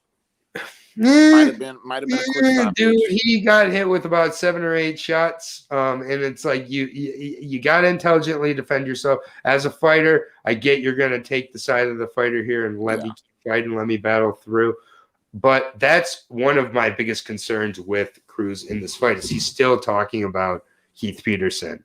I don't know if you got to see the press conference today, but he's like talking about Keith Peterson like he's an ex-girlfriend. Keith Peterson's talking shit on his Twitter. Keith can do it. Keith isn't getting ready to fight a man in the octagon. Like he doesn't have to be focused. Like it's just like it's really like concerning how much he's paying attention, and you do kind of see when these guys start to get the feet out the door with regards to the announcing, with regards to getting used to not fighting, a little bit of a lesser version of them as they go on here. And then, there's Casey Kenny, who said a bunch of dumb shit about Megan Anderson back on Sean O'Malley's show, how he would definitely do some things with Megan that aren't appropriate to talk about with any male or female fighter. And now Kenny's on the same card as her. 2021. Come on. Yeah, 2021. Read the room, Casey. Read the room. Also, I'm pretty sure that Megan would have a reach and height advantage on you, son. Oh, so she would. Yeah, I don't know if the things that he was saying. Who's the top or who's the bottom? I don't know. Anyways, we're gonna move on here. You baited me into that. I'm sorry. Yeah, we get loose after an hour on here. We say Casey Keeney's 16-2. Hey, you may want to watch this live because we may not be putting this one on the records if we keep talking shit we're talking. Let's 16-2. Let's get to the fight here. Casey Kenny 16-2-1, only one loss in the UFC. In that loss coming to Merab Dvalishvili, who is a takedown monster, one of the best guys in the bantamweight division. Since then, he's looked really good. Finished Luis Smoka, had 2 very strong decision wins over 2 very good prospects, or 2 very good, I wouldn't say prospects, but good bantamweights for sure. Nathaniel Wood a little out of the prospect range, but still really good decision win out of him in his last fight. Casey Kenny is just good everywhere, man. And he's good everywhere with his striking and his ground game, with his speed and his power and his game plan. Like he really doesn't have a whole lot of weaknesses coming up from 125. So this 135 division, he's really grown and matured into it. The thing is, Dominic Cruz has only faced the best of the best, man. Forever. And Chico is very excited about this fight, of course. But Dominic Cruz has only faced the best of the best. When he hasn't faced the top of the top, he's won straight up in his entire career. And I hear him talking about Keith Peterson, and then you get very tempted to be like, he's obsessed with Keith Peterson. I can't disrespect Cruz that much, man. Cruz is an underdog here against a non-top 15 fighter in Casey Kenny, a guy who we don't know how good he really, really is. Yeah. We know he's good enough to beat some decent competition, but Cruz isn't decent competition. Cruz is one of the best. He's still one of the best. Cruz has come back from so many injuries. He's not just fighting to fight at this point. He's fighting with a reason. Still only 35 years old. I mean, again, and he does rely on athleticism a decent amount, but not as much as a lot of these smaller fight guys. I do think his game can continue to transfer as he gets older here. Cruz is an underdog, man. I'm taking Dominic Cruz as an underdog. Absolutely. It just is what it is, man. Well, and I'd say too, like Dominic Cruz, as long as, because like you said, I mean, with the way he fights, he has to be dialed in mentally, because he does so many quirky, so cerebral. Yeah, but I mean, if he's dialed in, I don't see, and that's something where he could fight as long as his feet don't give out on him. He could fight like that and beat a lot of young guys who are stronger and more athletic than him because they're not used to. It's like he's coming off 2 top 3 opponents, and now he's fighting a guy outside the top 15, and he's an underdog. He's like, if he loses this fight, this is the kind of fight that they should have given Joey B. You know what I'm saying? Mhm. Like it's right. if he loses this fight, it does He more to retire. show where Dominic is than Casey is. You know what I'm saying? We kind of Yeah, know where I mean, Casey if is. Cruz loses to Casey Kenny on a feature prelim, that's a wrap. Yeah, He can go into the announcing booth, and just stays there. I really don't see him taking another fight if he loses this. No, And I think that's because because there's no at that point he's prelims for the rest of his career. yeah, it's like if you put him against Divashvili and Divashvili just takes him down 16 times, then you can be like, all right, like I can't take on like. But he's at a point where it's like you lose to Casey Kennedy, you get finished by Casey Kennedy. As Dominic Cruz, a guy who's coming back from so many injuries, has enough money, has the other, position. He's not going to keep, but if he wins this, he can keep getting back up to maybe fighting TJ Dillashaw in his return fight off of the off the PEDs, fight Uriah Faber. I'd watch that again. I don't care if they fought 3 times. I'll watch a fourth of that. Yeah. Like, there's a lot of really good, decent, a Ricky Simone type of fight. Those are the type of guys they would put him against if they really wanted to. I mean, I just don't know why they gave him. If he loses this fight, he goes. They're like feeding him to somebody that he, they're gonna like instead of him being on a prelim fight, they're gonna feed him to someone at the beginning of a pay-per-view. At the beginning of a pay-per-view. That's what I think would happen. Yeah. So, I mean, I got Dominic Cruz plus 105, man. I think that, a lot, it's really fun with the memes to like be like, oh my God, Cruz is talking about Peterson again. Look at Peterson's clapping back. Cruz is focused on Peterson. That's not how this works. That's not how any of this works. You got to talk about something at the press conference. He doesn't really have any animosity towards Kenny. He still has animosity towards Peterson. Like, it's, I mean, I don't think he's going to walk in against Kenny and be thinking about Keith Peterson. I was about to say, he has 25 fights. I'm not worried about where his so it's like, is, it's like, I feel like that's baked into this price for Kenny here, that you're like betting on Cruz not mentally being there. I think that's a weird thing to bet on. Yeah, I know. For someone whose whole career has been built off being mentally sharper than everybody's going against. And it's just like, I get it. People don't like him as an announcer. I'm not endorsing him as an announcer. I like him as a fighter. That is where he's best at. And luckily on Saturday, he's going to be in there fighting. Yeah. So I don't hate him as a commentator. As a commentator. Yeah. I'm a lot of, the internet, they seem to be quite vocal about it, but it is what it is. I got Cruz decision, I think, is a perfectly fine bet. I don't see a finish here for Cruz. I see him just kind of schooling him, doing what he's done a lot of times before. And only for 15 minutes instead of 25. Exactly. Only for 15 instead of 25. That's a big deal.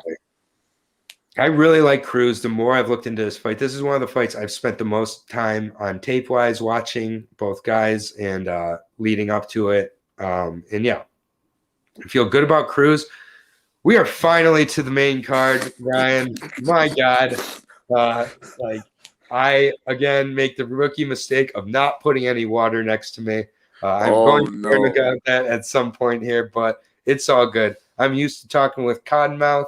This time I just got a completely dry throat, so it's all good. We're gonna fight through it, and I'm here for you. I'm here for the fans. 205. The worst part is we're on the final stretch, but this is like going to be the most talking we're going to do about it. Oh, I know. Trust me, I'm well aware, especially when we get these final 3 fights. Honestly, all of these have a lot to talk about, though. Let's get into it. 205 division, main card opener banger. Thiago Santos versus Alexander Rakic. I expect this to be pretty heavy kickboxing on both sides. I think that where I see the X factor here is Rakic. I think Rakic is the more well-rounded fighter of the two of these guys. I think he has the ability to really mix it up with his takedowns. A lot of people in Rakic's last fight weren't a fan of how he fought Anthony Smith. I actually was. He completely, and I think he might actually take a similar game plan against Thiago Santos here. Against Anthony Smith, he had no interest in striking with Smith. He said, I'm going to take you down. I'm going to grapple you. I'm going to get you tired before I even think about striking with you. That's how you beat Thiago Santos. That's how Thiago Santos was beat against my boy, Glover Teixeira, who Glover got. You gotta love this run Glover Teixeira is on right now. It's like surreal. incredible. It's surreal watching him do this. Storybook, man. The 42-year-old used to train in a garage, like, you know, just like he's awesome. It's crazy because he gets rocked and then he somehow grabs a hold of you and then he somehow wins. You're like, what? And he used to just be like exclusively a stand-up fighter. Yeah. And then eventually he was like, yo, I got to learn how to do MMA. I got to learn how to get jiu-jitsu into it. And I mean, that's, I think, really similar to Rakic. Just has to look at how Glover Teixeira fought Thiago Santos. And I think he really copies that game plan. And I think he can do it just as good or better than Glover did. And I really, really like Rakic. I think Rakic is legit. 6'4". He's got super athleticism, hits super hard. He's quick, got good movement. Thiago Santos still, you know, coming off of a pretty bad knee surgeries. You know, had his best fight ever against John Jones in that split loss, but also tore both of his knees in that fight. And, you know, this is just one of these fights where Thiago Santos is taking on a 29-year-old stud in Alexander Rakic, entering that prime. Thiago Santos, 37. And he relies on that athleticism, the quick twitch. It's a one-rounder done again here for Santos, man. If it's not done the first round for Santos, he's not getting it done, in my opinion. I think maybe second round he could get it done also. So there is a possibility Santos could win a 29-28 decision also, I think. But I see Rakic really tiring him out, exposing, again, the grappling, which is how you beat Thiago Santos, and winning a decision. I got Rakic. Man, we've been getting along too long. That's really what this is. We've been getting along too long. We've spent too much time together. I got Thiago in this one. I really as soon as I saw this matchup, I thought I felt like you know, on paper this is you know, it looks better going the other way. You know, Thiago's coming off 2 losses, but I think, you know, he's so big. You know, like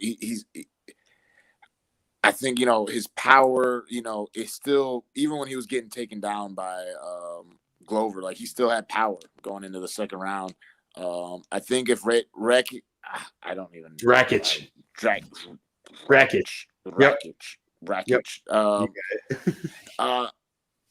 You know, if he comes out and tries to fight him like he fought Anthony Smith, I think because Thiago's power is just in a different spectrum than Anthony's power is. So, you know, he's not someone you can, you know, play games with. And so I think he has a better chance if he actually opens up and puts together his combinations like he was early on.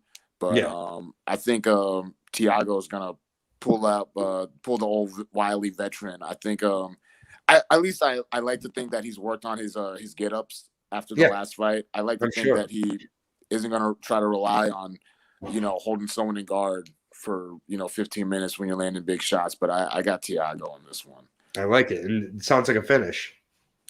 Yeah, it's a finish, man. All right, I got him by TKO. You got that dog to start out your main card. Then you got a nice dog too in Thiago Santos at plus 130. I love that price on Santos.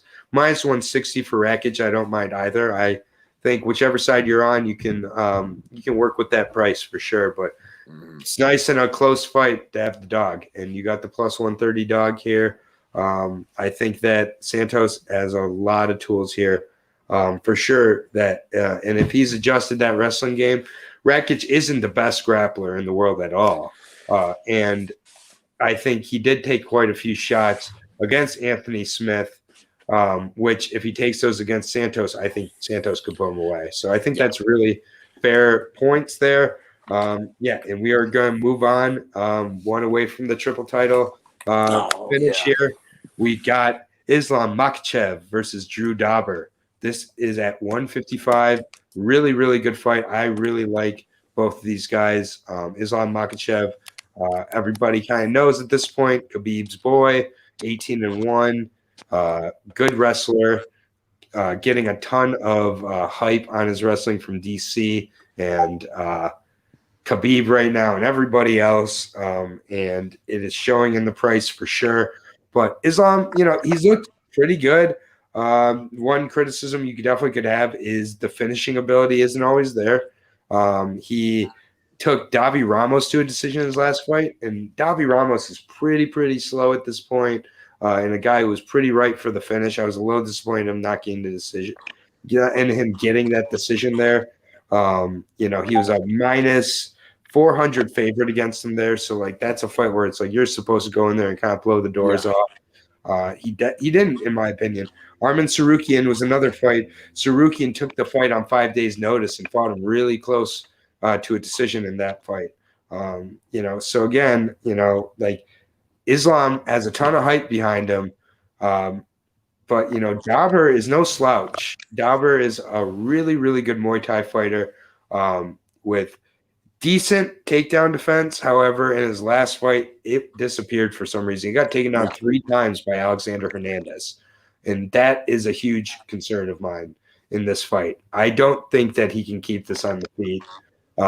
And if he can't keep this on the feet, he cannot win this fight, to be simple. I think Islam rinse, repeat, takedowns, gets, I think, double-digit takedowns and wins another decision. I think I would like to see a finish because that is what I'm looking for at Islam out of this point. Against a guy like Dabber, though, I think it may be tough for him.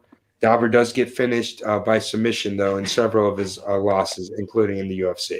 I was about to say, his last 3 losses have been by submission. That's like my biggest concern for him going into this. But, you know, I think that's like, you know, obviously I think it's more beneficial for the fans if Drew Dabber comes out and, you know, is able to put on the anti-wrestling performance that, you know, he's capable of putting on. But it's not looking very good for him in this matchup. It looks like, you know, they're kind of setting it up, you know, with a high profile, you know, quality person for Islam. But yeah, I mean, but the thing I do want to mention, because I really like Dabber, Dabber has first round finishability, and he doesn't need to get the fight finished in the first round, but that fight against Polo Reyes, he pieced him up. And then he had the Nasperat fight, which Nasperat was supposed to take on, like Islam. And then Nasrat had to pull out, which is why Islam had to take on Arman. But it would have been nice to see that common opponent and how those two, because we know how Dabber handled them. And Dabber, and the other thing is that Islam's one loss was to Adriano Martins, and it was by punches in the first round. So where with Khabib, we have the Khabib moment against Michael Johnson where Michael Johnson rocked him, but he survived it. Yeah. There's only one Khabib for a reason. When Islam got into that situation, he lost his moment like that. You know, that's my one kind of with reserve here is Dabber can stop anybody in the lightweight division. He's been around for a long time. He has lost to these types of fighters when he's faced them every time, however, but there's always the time you can make that progress. 32 years old, fighting on Team Elevation, training with Justin Gaethje, training with Curtis Blades, training with Trevor Whitman. He's going to come in with a good game plan. And the price here is minus 375 on Islam Makhachev, plus 285 on Drew Dabber. That's one where if you want to gamble on the dog and put a little on it, I'm not mad at you. I'm not betting Islam at that price. I mean, I'll tell you too. Those 3 takedowns that happened could have been the best thing that happened to Drew Dabber, because then that's going to be like, okay, you know what, this fight, you know, obviously my takedown defense isn't what I thought it was. Yeah, and this guy is going to want to take me down. So that might be, you know, that's like just one of those theoretical things. But it's like, you know, if, you know, that's something where, you know, I know my coaches would be like, hey, you're about to fight a guy who's going to try to take you down. You just got taken down a couple times. You know what I mean? Yeah, that's the focus of camp, no doubt. Yeah. And, you know, also there's something to be said about when you can get taken down 3 times and still decisively come back and win a fight. Like, absolutely. I mean, that's he keeps that pace and that energy going throughout. Right. So it's hard to deal with a guy who can get up too. You know what I'm saying? Like it's one thing to be, you know, to give up takedowns, but you know, when you show the ability to get up too, you know, that's almost just as good as like stuffing a takedown. You know what I mean?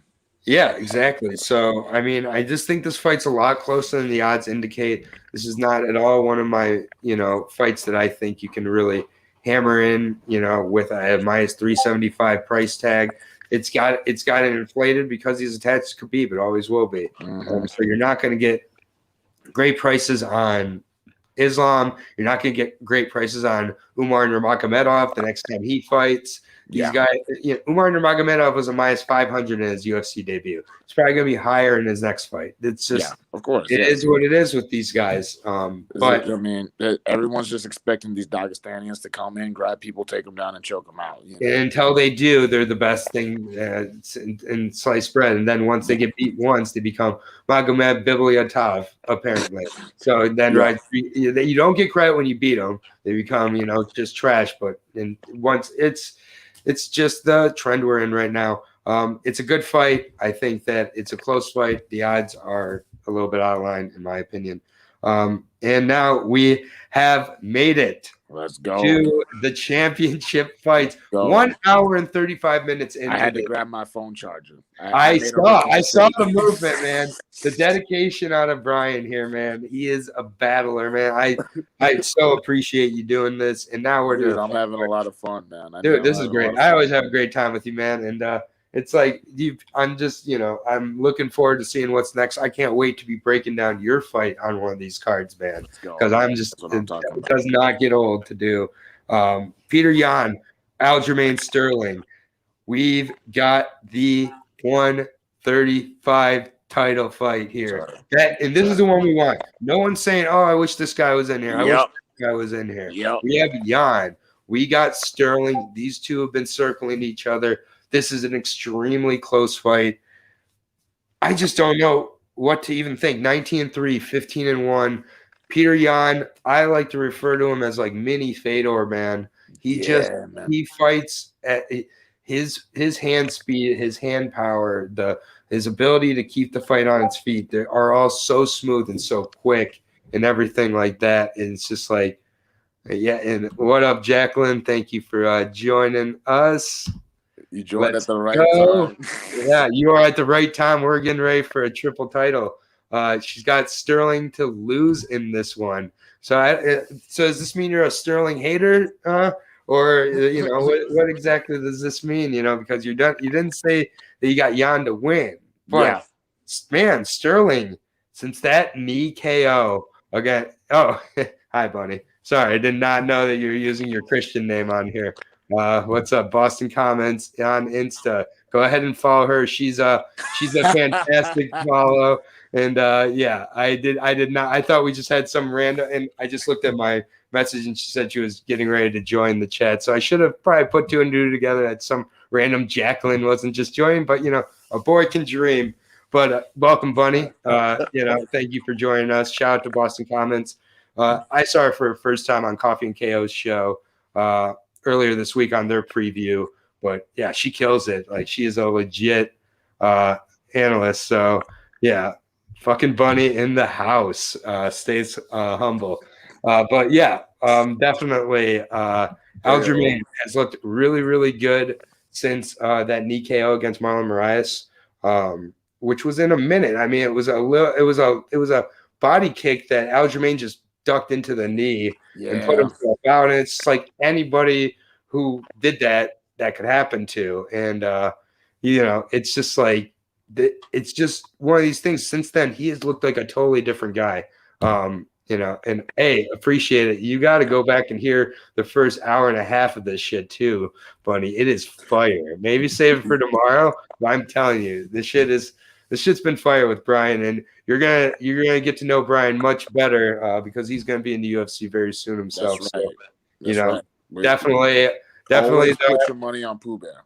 I don't care what put the your odds money are. on Pooh Bear. Put your money on Pooh Bear. Absolutely, yeah. And but definitely, we part of the Fight Bananas family here. Follow Boston Comments over on IG for a ton of fire. And definitely, this is a great fight though. The knee bar he put on Sterling was outstanding. It's just that opportune grappling that I love to see. It's the striking of Sterling though that has taken such a step forward for me. It's the volume. He, I think, has a record for most strikes landed in a bantamweight fight against Pedro Munoz, where he just took advantage of Pedro Munoz's lack of speed and everything like that. Thank you so much. We appreciate it. We appreciate all the love. I will highlight every positive comment or negative, but we got mostly positive here. But this has been a great time tonight for sure. On a fight of the year card, we're having a breakdown of the year, in my opinion, too. Hell yeah, let's go, baby. Yeah, it's it's like, again, Sterling. We've got Brett Johns, Cody Stamann, Jimmy Rivera, Pedro Munoz, and Cody Stanhagen. He got that very quick finish of. He's on fire, man. I was about to say, against Sandhagen, because like I was looking forward to that fight so much. I was like, this is gonna be a great fight. Sandhagen looked amazing. Like, that wasn't opportunity grappling. That was like very like, I'm about to choke you. Like, I'm gonna take you down. I'm gonna choke you out. Like, hot knife through butter grappling. Like, I was shocked at that. I was like, did that just happen like that? That was insane, man. It was like it was such a domination, especially considering how Sandhagen has looked ever since that fight. You know what I mean? Like, he looked like the prospect he was supposed to be since that fight. It was just like Aljo just put it on him. Like, yeah, and Aljo made him a better fighter from that fight, I think. Yeah. Because that's never going to happen to him again. And that's where I kind of come into this with Peter Yan. Peter Yan's also looked absolutely amazing since getting into the UFC. He's been in the UFC since 2018. Quick finish of Ishihara. I had a solid decision win. Had a finish, and he's gone finish, decision, finish. So, he's been able to show he can go 5 rounds, which is really important to me, or almost 5 rounds against Jose Aldo, where he got the finish there. And Jose Aldo is looking incredible since that fight also. And Jose Aldo, a lot of people after Yan beat him, Yan just got labeled as this guy who just beats like legends and hasn't earned his spot, because his last 2 fights are against Uriah Faber and Jose Aldo, both of which he finished and looked impressive until he finished, however. Yeah. But before that, beat Jimmy Rivera really decisively in his decision. We've seen how good Jimmy Rivera is. I love Jimmy Rivera. I was hurt when that happened. Yeah, beat John Dodson. Beat John Dodson. He's beat everybody who's been put in front of him. He's looked better as he's progressed. He's now training in the States here with ATT. So I think that will really help him coming into this fight. I think that it comes down to the hand speed of Yan versus the potential takedowns and the potential movement of Sterling here.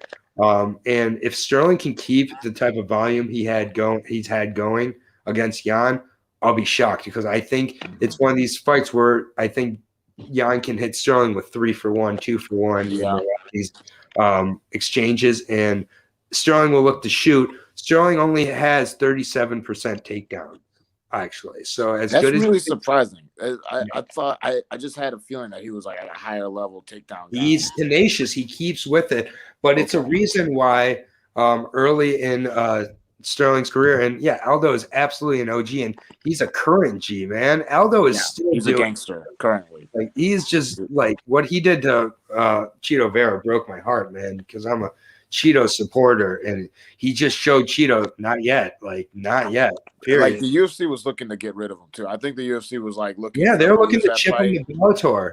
They're looking to ship him to Bellator, man. They're like, go to Bellator, man. Bellator Risen, something like that. Yeah. It's like, did you get fired from? Did you lose your last fight in the UFC? Bellator, you're hired. Yeah, right? I know, man.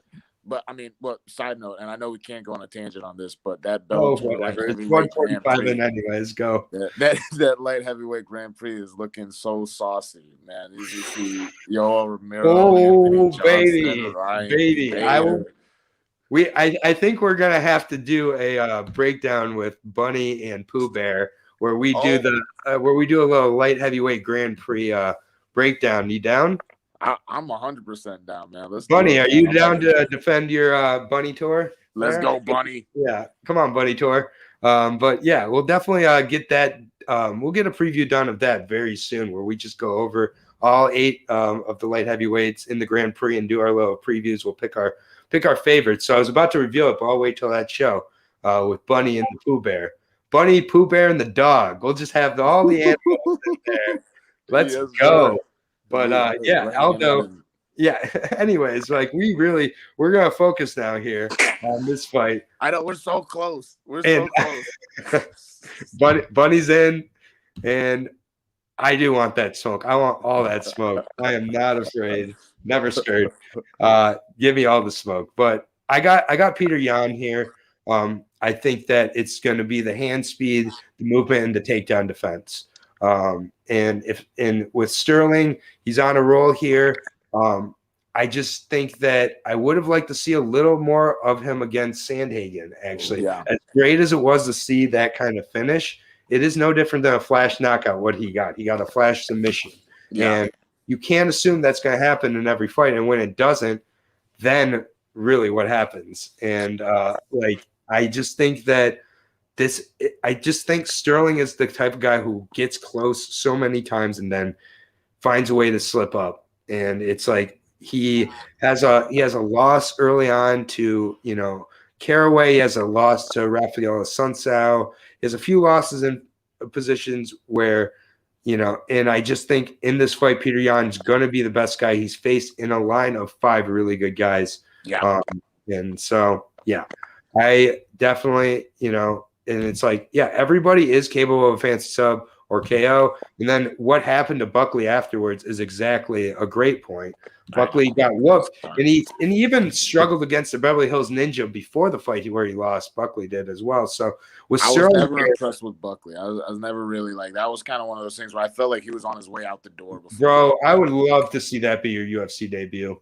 I would love to see a Buckley Pooh Bear UFC debut. Give me Pooh Bear at plus 200, and I'm gonna cash it. Listen, man, if they send the contract, I'm signing it tomorrow. That's all. Impa Killers. We got the Impa Killers. We got Pooh Bear, who, by the way, Bunny, with you just joining us, Pooh Bear has beat Impa Kasangane as well, and he beat him with 2 10-8 rounds. But back to this. We drug him. Yeah, back to the fight, man. No, well, and I'm with you too. Like, this is like at this level, what I'm saying, it can go either way. Both of these guys are really good at several different things. Peter Yan is fighting like it feels like it's his time right now. You know what I'm saying? Like the aura and the energy that he has. If Dagum Sterling was fighting at like a different Buddy's in the house. Bunny's gonna just drive us fully off the rails. Just become best friends, Bunny. This is what.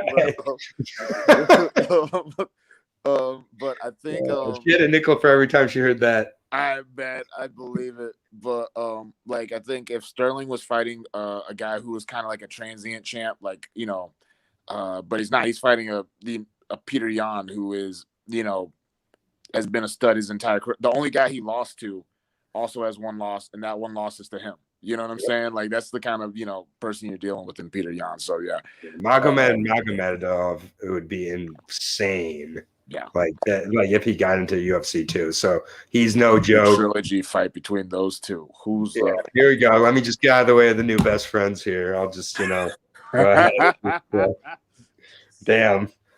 But it's okay. Yeah, dog and a bunny. It's like, yeah, it wouldn't work out like a bear and a bunny. But yeah, Peter Rabbit, whatever you want to call. But what your official pick for Yan is? Honestly, I got Peter Yan 4th round TKO. Okay. That's it. I kind of went back on forth whether or not I was going to go to the decision or not, but I think Peter Yan will get because he knows how to finish people, man. He's gone to the decision a couple times, but he knows how to finish late too. He's shown it in a lot of times in his career, which is always something I like to see. Yeah, no, I think he's going to chip away and then he's going to get a late finish. So that's my pick. Yeah. I mean, Sterling saying today at the press conference, you can't hit what you can't see. We got Bunny with the 3rd round. I'm going to be a little different here. I'm going to go 5th round KO. We got the 3rd, we got the 4th, we got the 5th. Go ahead and sprinkle a little bet on 3rd, 4th, and 5th. Yeah. And go ahead and count that money. Peter Yan, Aljamain Sterling, we got a straight pick 'em. -115 both sides. That is a pick 'em for you. I'm fine with that. Both guys are on fire right now. In all seriousness, Sterling on such a streak right now against all legitimate competition. If he comes in and wins this fight, he proves how good he is. Like we can go ahead and disagree. Go ahead and tweet at me. If you want to disagree. Blow up my DMs. I don't care. I'm going with the 5th round. I'm trying to get paid that max value, baby. 5th round is the highest odds. Yeah, So I wouldn't be mad about that. If I got 5 rounds of that fight, I wouldn't be mad about that. Yeah. Don't you want to see 5 rounds? We all want to see 5 rounds of this fight. And in all honesty, I do think for Peter Yan, Corey Sandhagen is the harder matchup for him. Yeah. And I do want to see that fight still next after this. I think it kind of works out Sterling then potentially Sandhagen. So we're moving on to the co-main event. 1 hour and 50 minutes into this fight, we're at the co-main event. This will probably be a quick breakdown. This will be the quickest breakdown. Hey! Let's not get on the Casey Kenny level and get on Megan's bad side. First of all, Coffee and KOs is a Glory MMA podcast. They've had all of Glory MMA on there.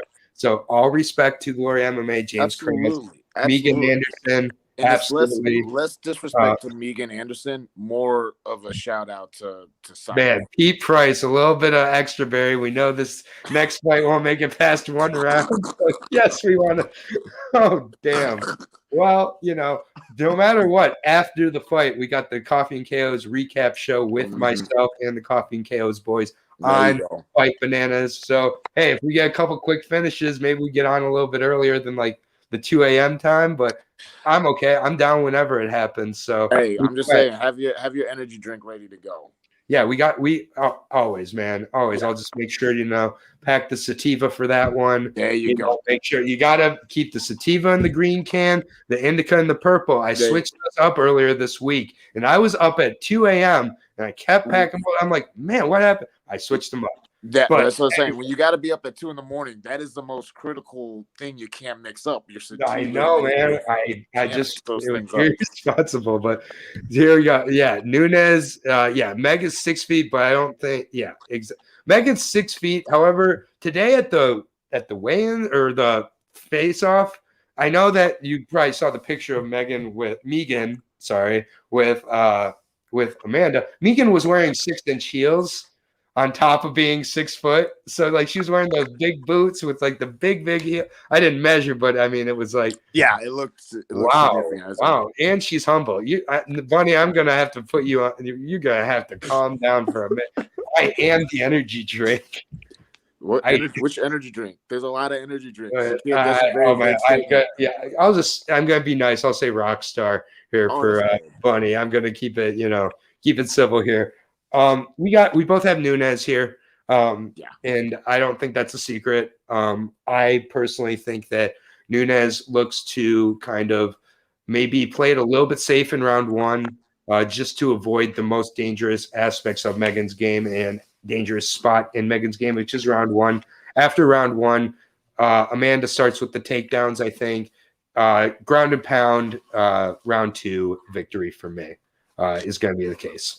Yeah, no, I don't see Amanda even bothering standing with her. You know what I'm saying? Like I think she has such a big, she has such a and that's what she's done against girls who these other females who are really good at striking. You know what I'm saying?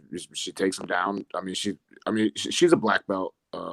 She's a black belt, right? Amanda definitely is. And she's big, strong. Megan's strong too. I just, it's just at that point, like Amanda's just beat everybody. You know what I'm saying? She's beat everybody. It broke my heart because I'm a big Cyborg person. I'm Cyborg. Like she was my female GOAT, and I was going hard in the paint, picking her over Amanda. And man, I had to eat my words bad on that one. So that's one of those things where, maybe I think when Amanda gets complacent, you know what I'm saying, she'll lose the title. But And I mean, that could happen right now. She just had her kid, right? So maybe she could be complacent and getting comfortable, but I doubt it. I don't. You're just kind of looking for reasons at that point to see. Yeah, and so this is what I'm going to say. I obviously have Amanda. The odds are what are making me put a little bet on Megan. I am going to, just because Amanda was a minus 600 favorite against Felicia Spencer. Okay. She's now a minus 1,000 favorite. Oh my God. And yeah, it's just, and so Megan can hit hard. She's the first completely legit, solely, I mean, Sidebar could make 135 potentially if she really, really like sucked herself on. Megan Anderson can't make 135. Megan Anderson is a 145-pound, 6 foot tall, absolute fighter. And it's just like, that's the thing here that makes a plus 600. You can bet a little bit on that, gamble a little bit. Don't put a huge bet on it, but bet a little bit on Megan, because if it happens and you let this plus 600 go, you're going to be frustrated with yourself. Now, I'm not saying she wins, but this is the right play betting wise here from a value perspective, just from a perspective of what we do to make the play. So it's Amanda Nunes inside the distance for me, but not to mention how good would you feel if you were able to show everyone that you bet on Megan Anderson? Exactly, man. Exactly. Like it'd be right up there as one of them. Amanda is now a mother, and she could be distracted. I mean, she really could. It's possible, man. Now it's like it's a complete gamble, and you're betting it, and it's like we don't know. Yeah, that's not a very scientific method to go off of, is it? But and but it's like it's we're gambling a little bit here. I mean, and with that price, it's worth it. Yeah. But yeah, we both got Amanda here, and like I think that it's going to be pretty decisive. But if it's an upset, it's going to be a shocking upset. It's probably going to be a KO by Megan to get it. James Cross is legit too. So all due respect there to Megan and of course to Amanda. But yeah, I mean, that's one of those things where I wouldn't be mad if they because that would be such a seismic, shocking event. And that's one of those things where, you remember what you were doing when Amanda Nunes got beat, but I don't really, that's why it'd be so shocking. Cause no one sees her getting beat right now. You know what I mean? Yeah. But whenever she does get beat, it's going to be shocking if she does. And I mean, it's just, this is the time I think to, potentially spring an upset on her with her potentially with some focus issues. And this is true. And, it's easy to write off Megan, but she did come into the UFC pretty green. So, there's chances that she's improving drastically in between every fight. So, this could be a sneaky one. You might be onto something with this. I know, man. I just I just have a feeling I'm gonna get on my FanDuel. I might, I might have to, just take those odds because that's almost like you can't lose either way. Yeah, sometimes when you do approach things from a value perspective, you can lose some, but also sometimes when you approach things from the value perspective, take the emotions and take just the overall sheer seeming mind-blowingness of it. Sometimes you just can run into some real hits here. This is just one where I'm not, again, overly investing in it, but it's one that I do like taking a shot at with a plus 600, probably going to get larger by the time the fight rolls around. There's a decent size difference between these two, and it will be the first time Nunes has taken on a legit 145er.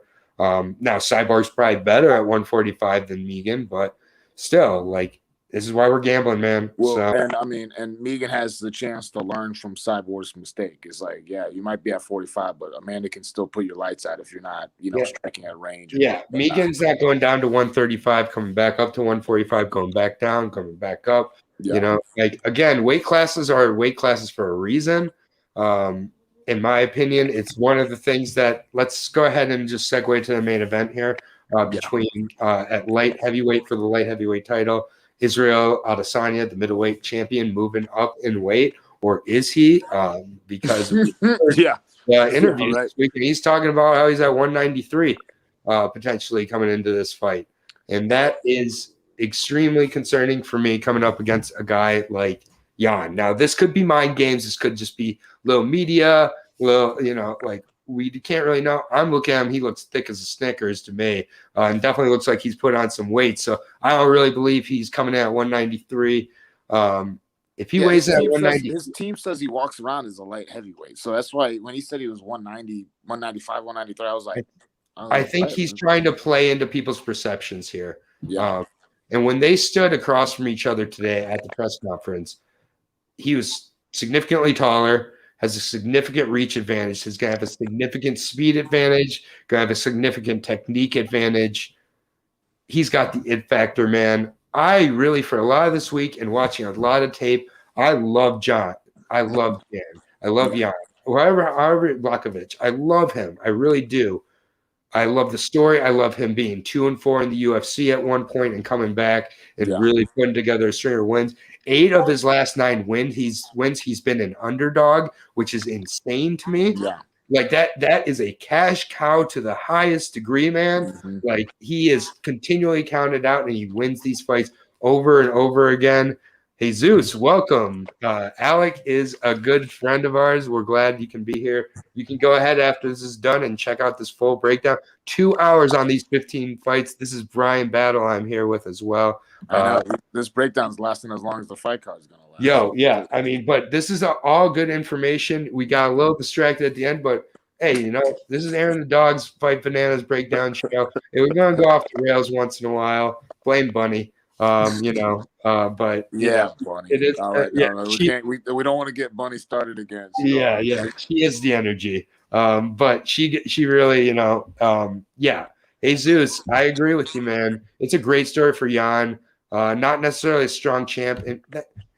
He might be one of these guys, but for him to get where he's gotten is pretty remarkable. And what he did to Dominic Reyes, absolutely dispatched of him, those body kicks and everything. I mean, he's really strong. He's got a well-rounded game. He's got a black belt in jiu-jitsu.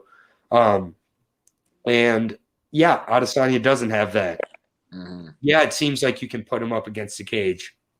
But it's like, besides the one time Vettori kind of did that for one round, and then like everybody blew that out of proportion, no one's been able to do that to Adesanya. And it just kind of comes down to this for me. Adesanya has it. He just has it. And I think that maybe is what Jesus is referring to here with Jan not being a strong champ. Jan is just a working class guy. He's lost a lot of fights. I just don't think he wins this fight against Israel Adesanya. And it's just one of these where if the power is the difference and he can catch him flush, I get it. Alex Pereira flatlined Adesanya in kickboxing, and you can look up that and you can see that. But that is the only time that's happened. I see Jan completely kind of getting downloaded by Adesanya in the first 2 rounds. A lot of distance control, a lot of feints, a lot of kicks to keep him at range. Adesanya is going to have a significant reach advantage here. I think of about 8 inches or so. He's going to have such a speed advantage, technique advantage. And Jan, I just don't see Jan going for a lot of takedowns and making this like a grappling bout or having success with that. I think that Adesanya's defensive grappling is better than people give him credit for. And on the feet, I don't think there's many people better. I'm having trouble seeing where Jan wins this fight, to be honest. Unless Adesanya comes in at 193, then I'm going to have some reserves. And then I'm going to probably just wait off or possibly bet Jan. But I'm going to go with Adesanya here. I'm going to go with the 3rd round TKO clinic. Yeah, man. And this is I guess my biggest hot take of the night, man. I got Jan. I got Jan, and I've been. This hasn't even been something I've wavered on. This is something because you look at style benders, the fights he's had problems with in kickboxing and MMA. Like Kelvin Gastelum doesn't do anything fancy. You know what I mean? He was just willing to take however many shots to land his shot. And he's until the smaller than fifth Yan. round, that fight was 2-2. It was 2-2 going into the fifth. Even before he got knocked out by Pereira in kickboxing, he fought this guy Wilkins. Oh man, I'm forgetting his first name. And this guy, he just had a basic. Yeah, it was in Glory. He had a really basic style. Just every time Stylebender threw a kick, he checked the kick, threw a kick. He threw a kick, he checked the kick, threw a kick. You know what I'm saying? Kind of just walked forward, kept his hands up. Jason Wilness. Jason Wilness, yes. And so I think Yan isn't gonna, because the moment you try to play, that's the thing about Izzy that is so impressive, is that he's able to get people to play his game. So like Paulo Costa, we saw him brawl with Yoel Romero, and then he fights Stylebender, and he tries to have a technical mind game with him. It's like, what are you doing? You can't have a technical chess match with Stylebender. He's gonna smoke you every time. I mean, this is what he does, though. Adesanya has a way of kind of willing you into his game. Paulo Costa, the same thing. Paulo Costa got over emotional, had too much wine the night before, and then do you believe that? Do you believe? Oh that? my God! First of all, the timing of 4 months later talking about it is like, bruh. And then you're gonna say wine, bruh. I know. Come on, man. Like, I was like, this is why you don't know who a fighter is till they take a loss. I know, man. Undefeated now look at him. And then after this, after Bobby Knuckles puts him away, then he's got 2 losses. Then he's 1 away from Bellator and hanging out with Bunny on her Bunny Bellator breakdown show. Well, and I mean, that's because you could argue he lost to Yoel, and before that, he was beating a bunch of Uriah Hall was. He's a Uriah Hall. It depends on which Uriah Hall shows up. Yeah, we don't know. Uriah Hall is a whole nother Oprah story. Yeah, but yeah. So what do you see with Yan here? How do you see him avoiding falling into these traps that other fighters have, and that Yan even has in other points in his career and his losses? Well, I think he's at a point in his life, and I think this is his run. I think when he loses the title, it's going to be one of those very familiar, veterans who will make a good run. Like, he's going to be a Robbie Lawler situation where once he loses the title, he might have 1 or 2 more good ones left in him, but he's essentially done. But I think he's just based on how he fights, what I'm saying, how he has been fighting, I don't see him standing there trying to be technical and fast with Stylebender. I think he realizes that he's going to need to keep his hands up, and he's going to need to rely on using that Polish power the whole time to bully him around. And that's really, I think if he does that, I think he can pull off a big victory. But he has to be willing to, 1, eat some shots, 2, not try to, because the problem is people with Stylebender's reach, they try to rush in, and he catches them with those like little fadeaway hooks.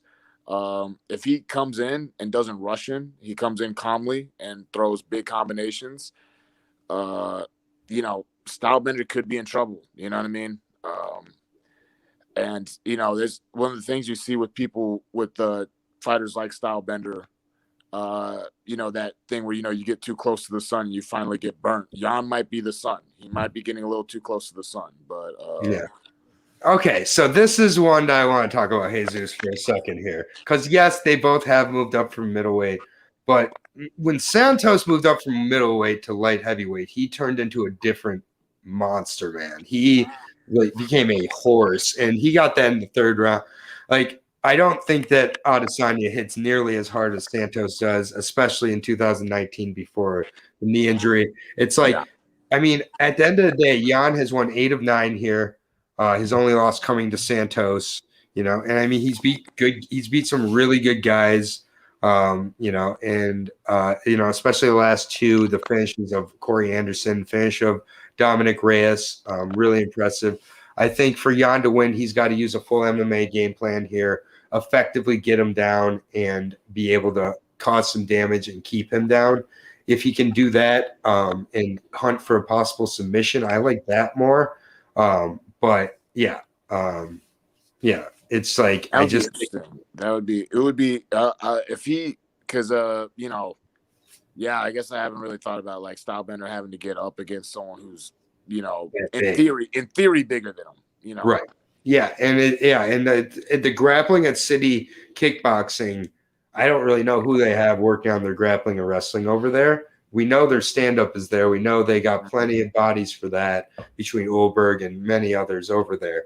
But I don't know the grappling as well. And yeah, so I'm still going to disagree with you. So I'm we're not mad at you. I'm not after mad at you 2 for hours disagreeing. and 10 minutes, we're ending on disagreement. You got the plus 185 dog. I got the minus 235 favorite in Stylebender. Don't love that price at all in such a close fight and a guy moving up to a new weight class against a guy who's faced a lot of adversity. Let's just go ahead, jump through the card here one more time, and then we're gonna call it a night, man. I'm gonna get some water and like just shower in that shit. But we're at the beginning. We're at Trevin Jones and Batista. We're both on Batista here in the favorite. Alon Cruz, Euros Medic. I got Alon Cruz. I also have Alon Cruz. So we got the dog, plus 140 dog in Alon Cruz. I think that's a really good fight. Potential for fight of the night. Any friendly stakes? I'm always betting on all these fights, Jesus. Every single week. You can find me here 8 p.m. Eastern Standard Time, Aaron the Dog here with Fight Bananas Breakdown Show. So go ahead, definitely give us a subscription if you're not already subscribed. Jesus, I know it's your first week. Alec always joins us too, but I definitely got stakes in most of these fights for sure. Next one, we got Amanda Lemos and Liviana Souza. I got Lemos. So Lemos by decision. Yeah, I got Lemos by decision as well. It's not a price I love at minus 235. Low women's MMA, anything can happen.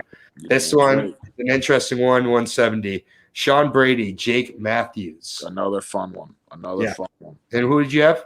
I have Sean Brady by decision. Yep, Sean Brady by decision. I got Jake Matthews by decision. So, again, I got the veteran, UFC veteran, and Jake Matthews, still 26 years old, though.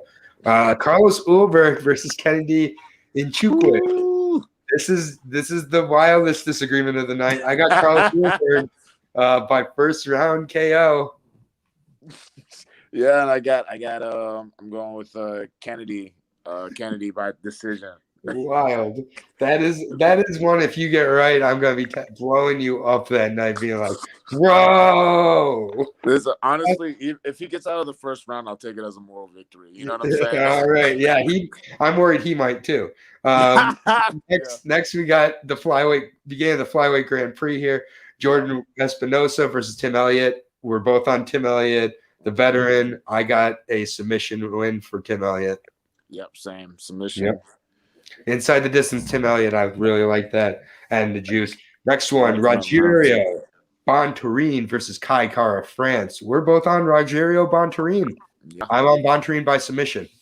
Yeah, same. I got submission and submission early. Yeah, man.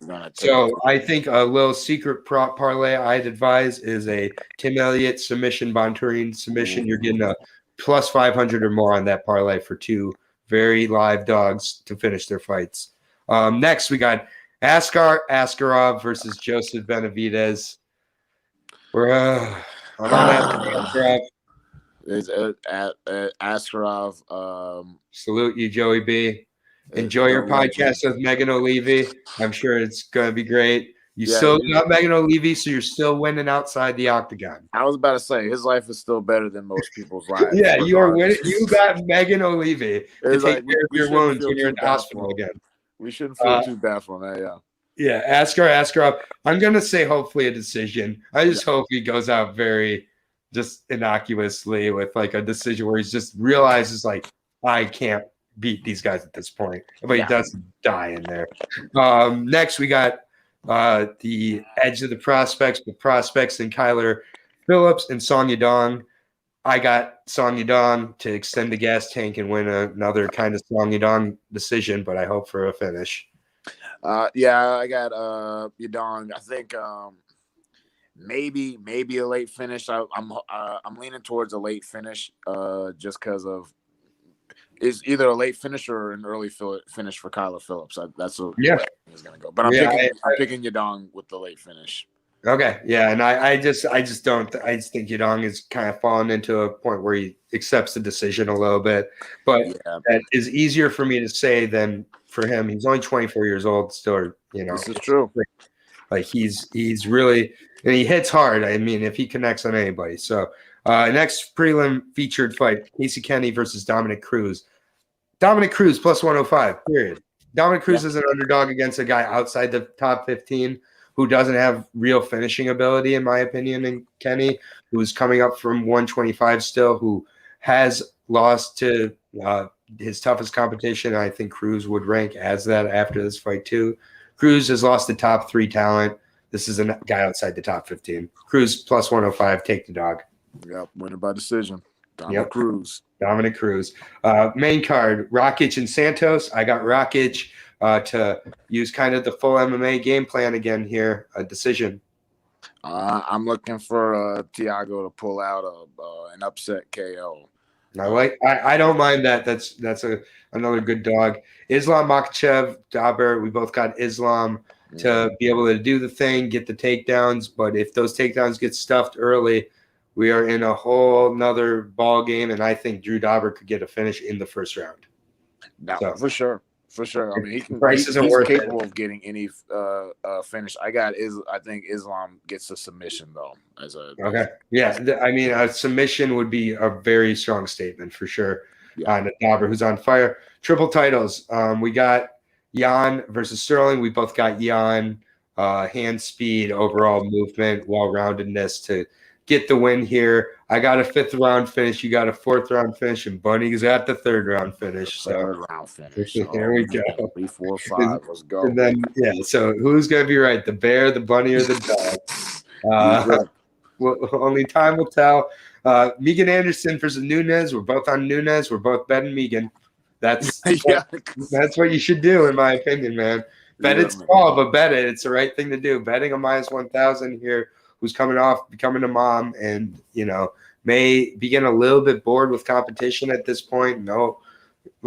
And Megan has been circling this type of opportunity for a long time. Amanda, she has to lose sometime. She has to lose eventually. Right.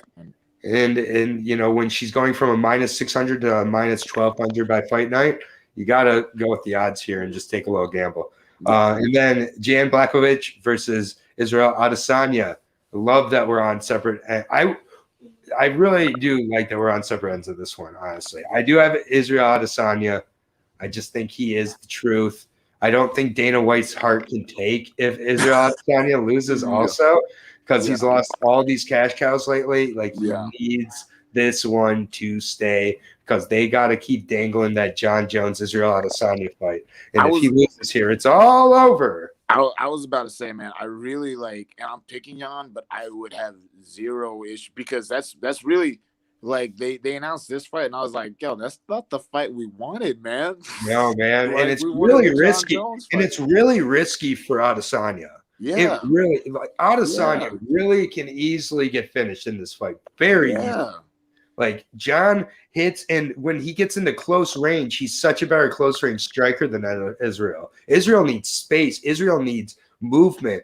Jan doesn't need space. Jan needs to be in a phone booth where he's swinging and catches a hook and overhand on the tip of that tiny little jaw of Adesanya, and it's over. I mean, he's almost a plus 200 dog. It's a great bet. If Jan lands one of those punches that Kelvin landed, you have to think that's not a good time. You know what I'm saying? But easier said than done because he's not as fast as Kelvin Gastelum. So but I mean, what Dana does if Jan wins? 37-year-old journeyman is who's lost 6 times and doesn't speak English and doesn't talk shit and I believe in the boy's power. Yeah, he'd be like, you have to go up and fight Stipe. He just forced he'd be like, go fight on Ngannou. I don't he's just but because if Stylebender wins this fight and wins impressively, it's perfect because he can fight everyone at light heavyweight. The problem with Jan is Jan has fought everyone at light heavyweight at some point. So it's like he would be, even though he just became champion, he'd be going straight up. I'd want to see Jan versus Glover Teixeira in the next fight. That would be, regardless, no matter what happens. Yeah, no matter loss, win, I want that for the next fight. Because I want to see Glover Teixeira versus Israel Adesanya. So, like, Glover faces Jan no matter what. Yeah. Like, win or loss, Glover faces Jan. You know, and it's funny you're saying that, and it's like, man, dude, if I mean, because Glover's definitely getting hit with some stuff coming in on Stylebender, but it's like, what happens when he grabs a hold of him? You know what I'm saying? He's got that old man strength. You know what I'm saying? No one's been able to stop him yet since he's hit. You know what I mean? But Glover Teixeira versus Jan. I'm on that hype train. I'm on that train. Right. All day. You're on Jan. You're on Jan. The other, I got Jan winning, man. Yeah, Jan's not the hype train. Israel Adesanya is the hype train. Yeah. Well, Brian, we just got started. It's only 2 hours and 20 minutes. Yeah, man. Breakdown. I'm gonna have to call it a night. Bryan Pooh Bear Battle, man. I'm sure the next time I'll be talking to you, you're gonna have some news as to what's next for you. All the best moving forward. Fantastic performance in February over Ben Fowler. Really, I can't recommend to you guys enough to come check out Bryan Battle. Just search him on Instagram. It's Pooh__68. Some madness like that because he doesn't have a social media team because he's too busy being a savage. Taylor, we appreciate the words. Taylor just got done with training and said, y'all are still going. What the fuck is wrong with you people? So yeah, what up, Taylor? We aren't normal. What can I say? For Aaron the dog, for Pooh Bear, for Bunny, all the other animals here at Fight Bananas, we love you out there. Keep taking care of each other and, have a great weekend. Enjoy a potential fight of the year and keep making that money. Peace out, everybody. Have a great night. All right.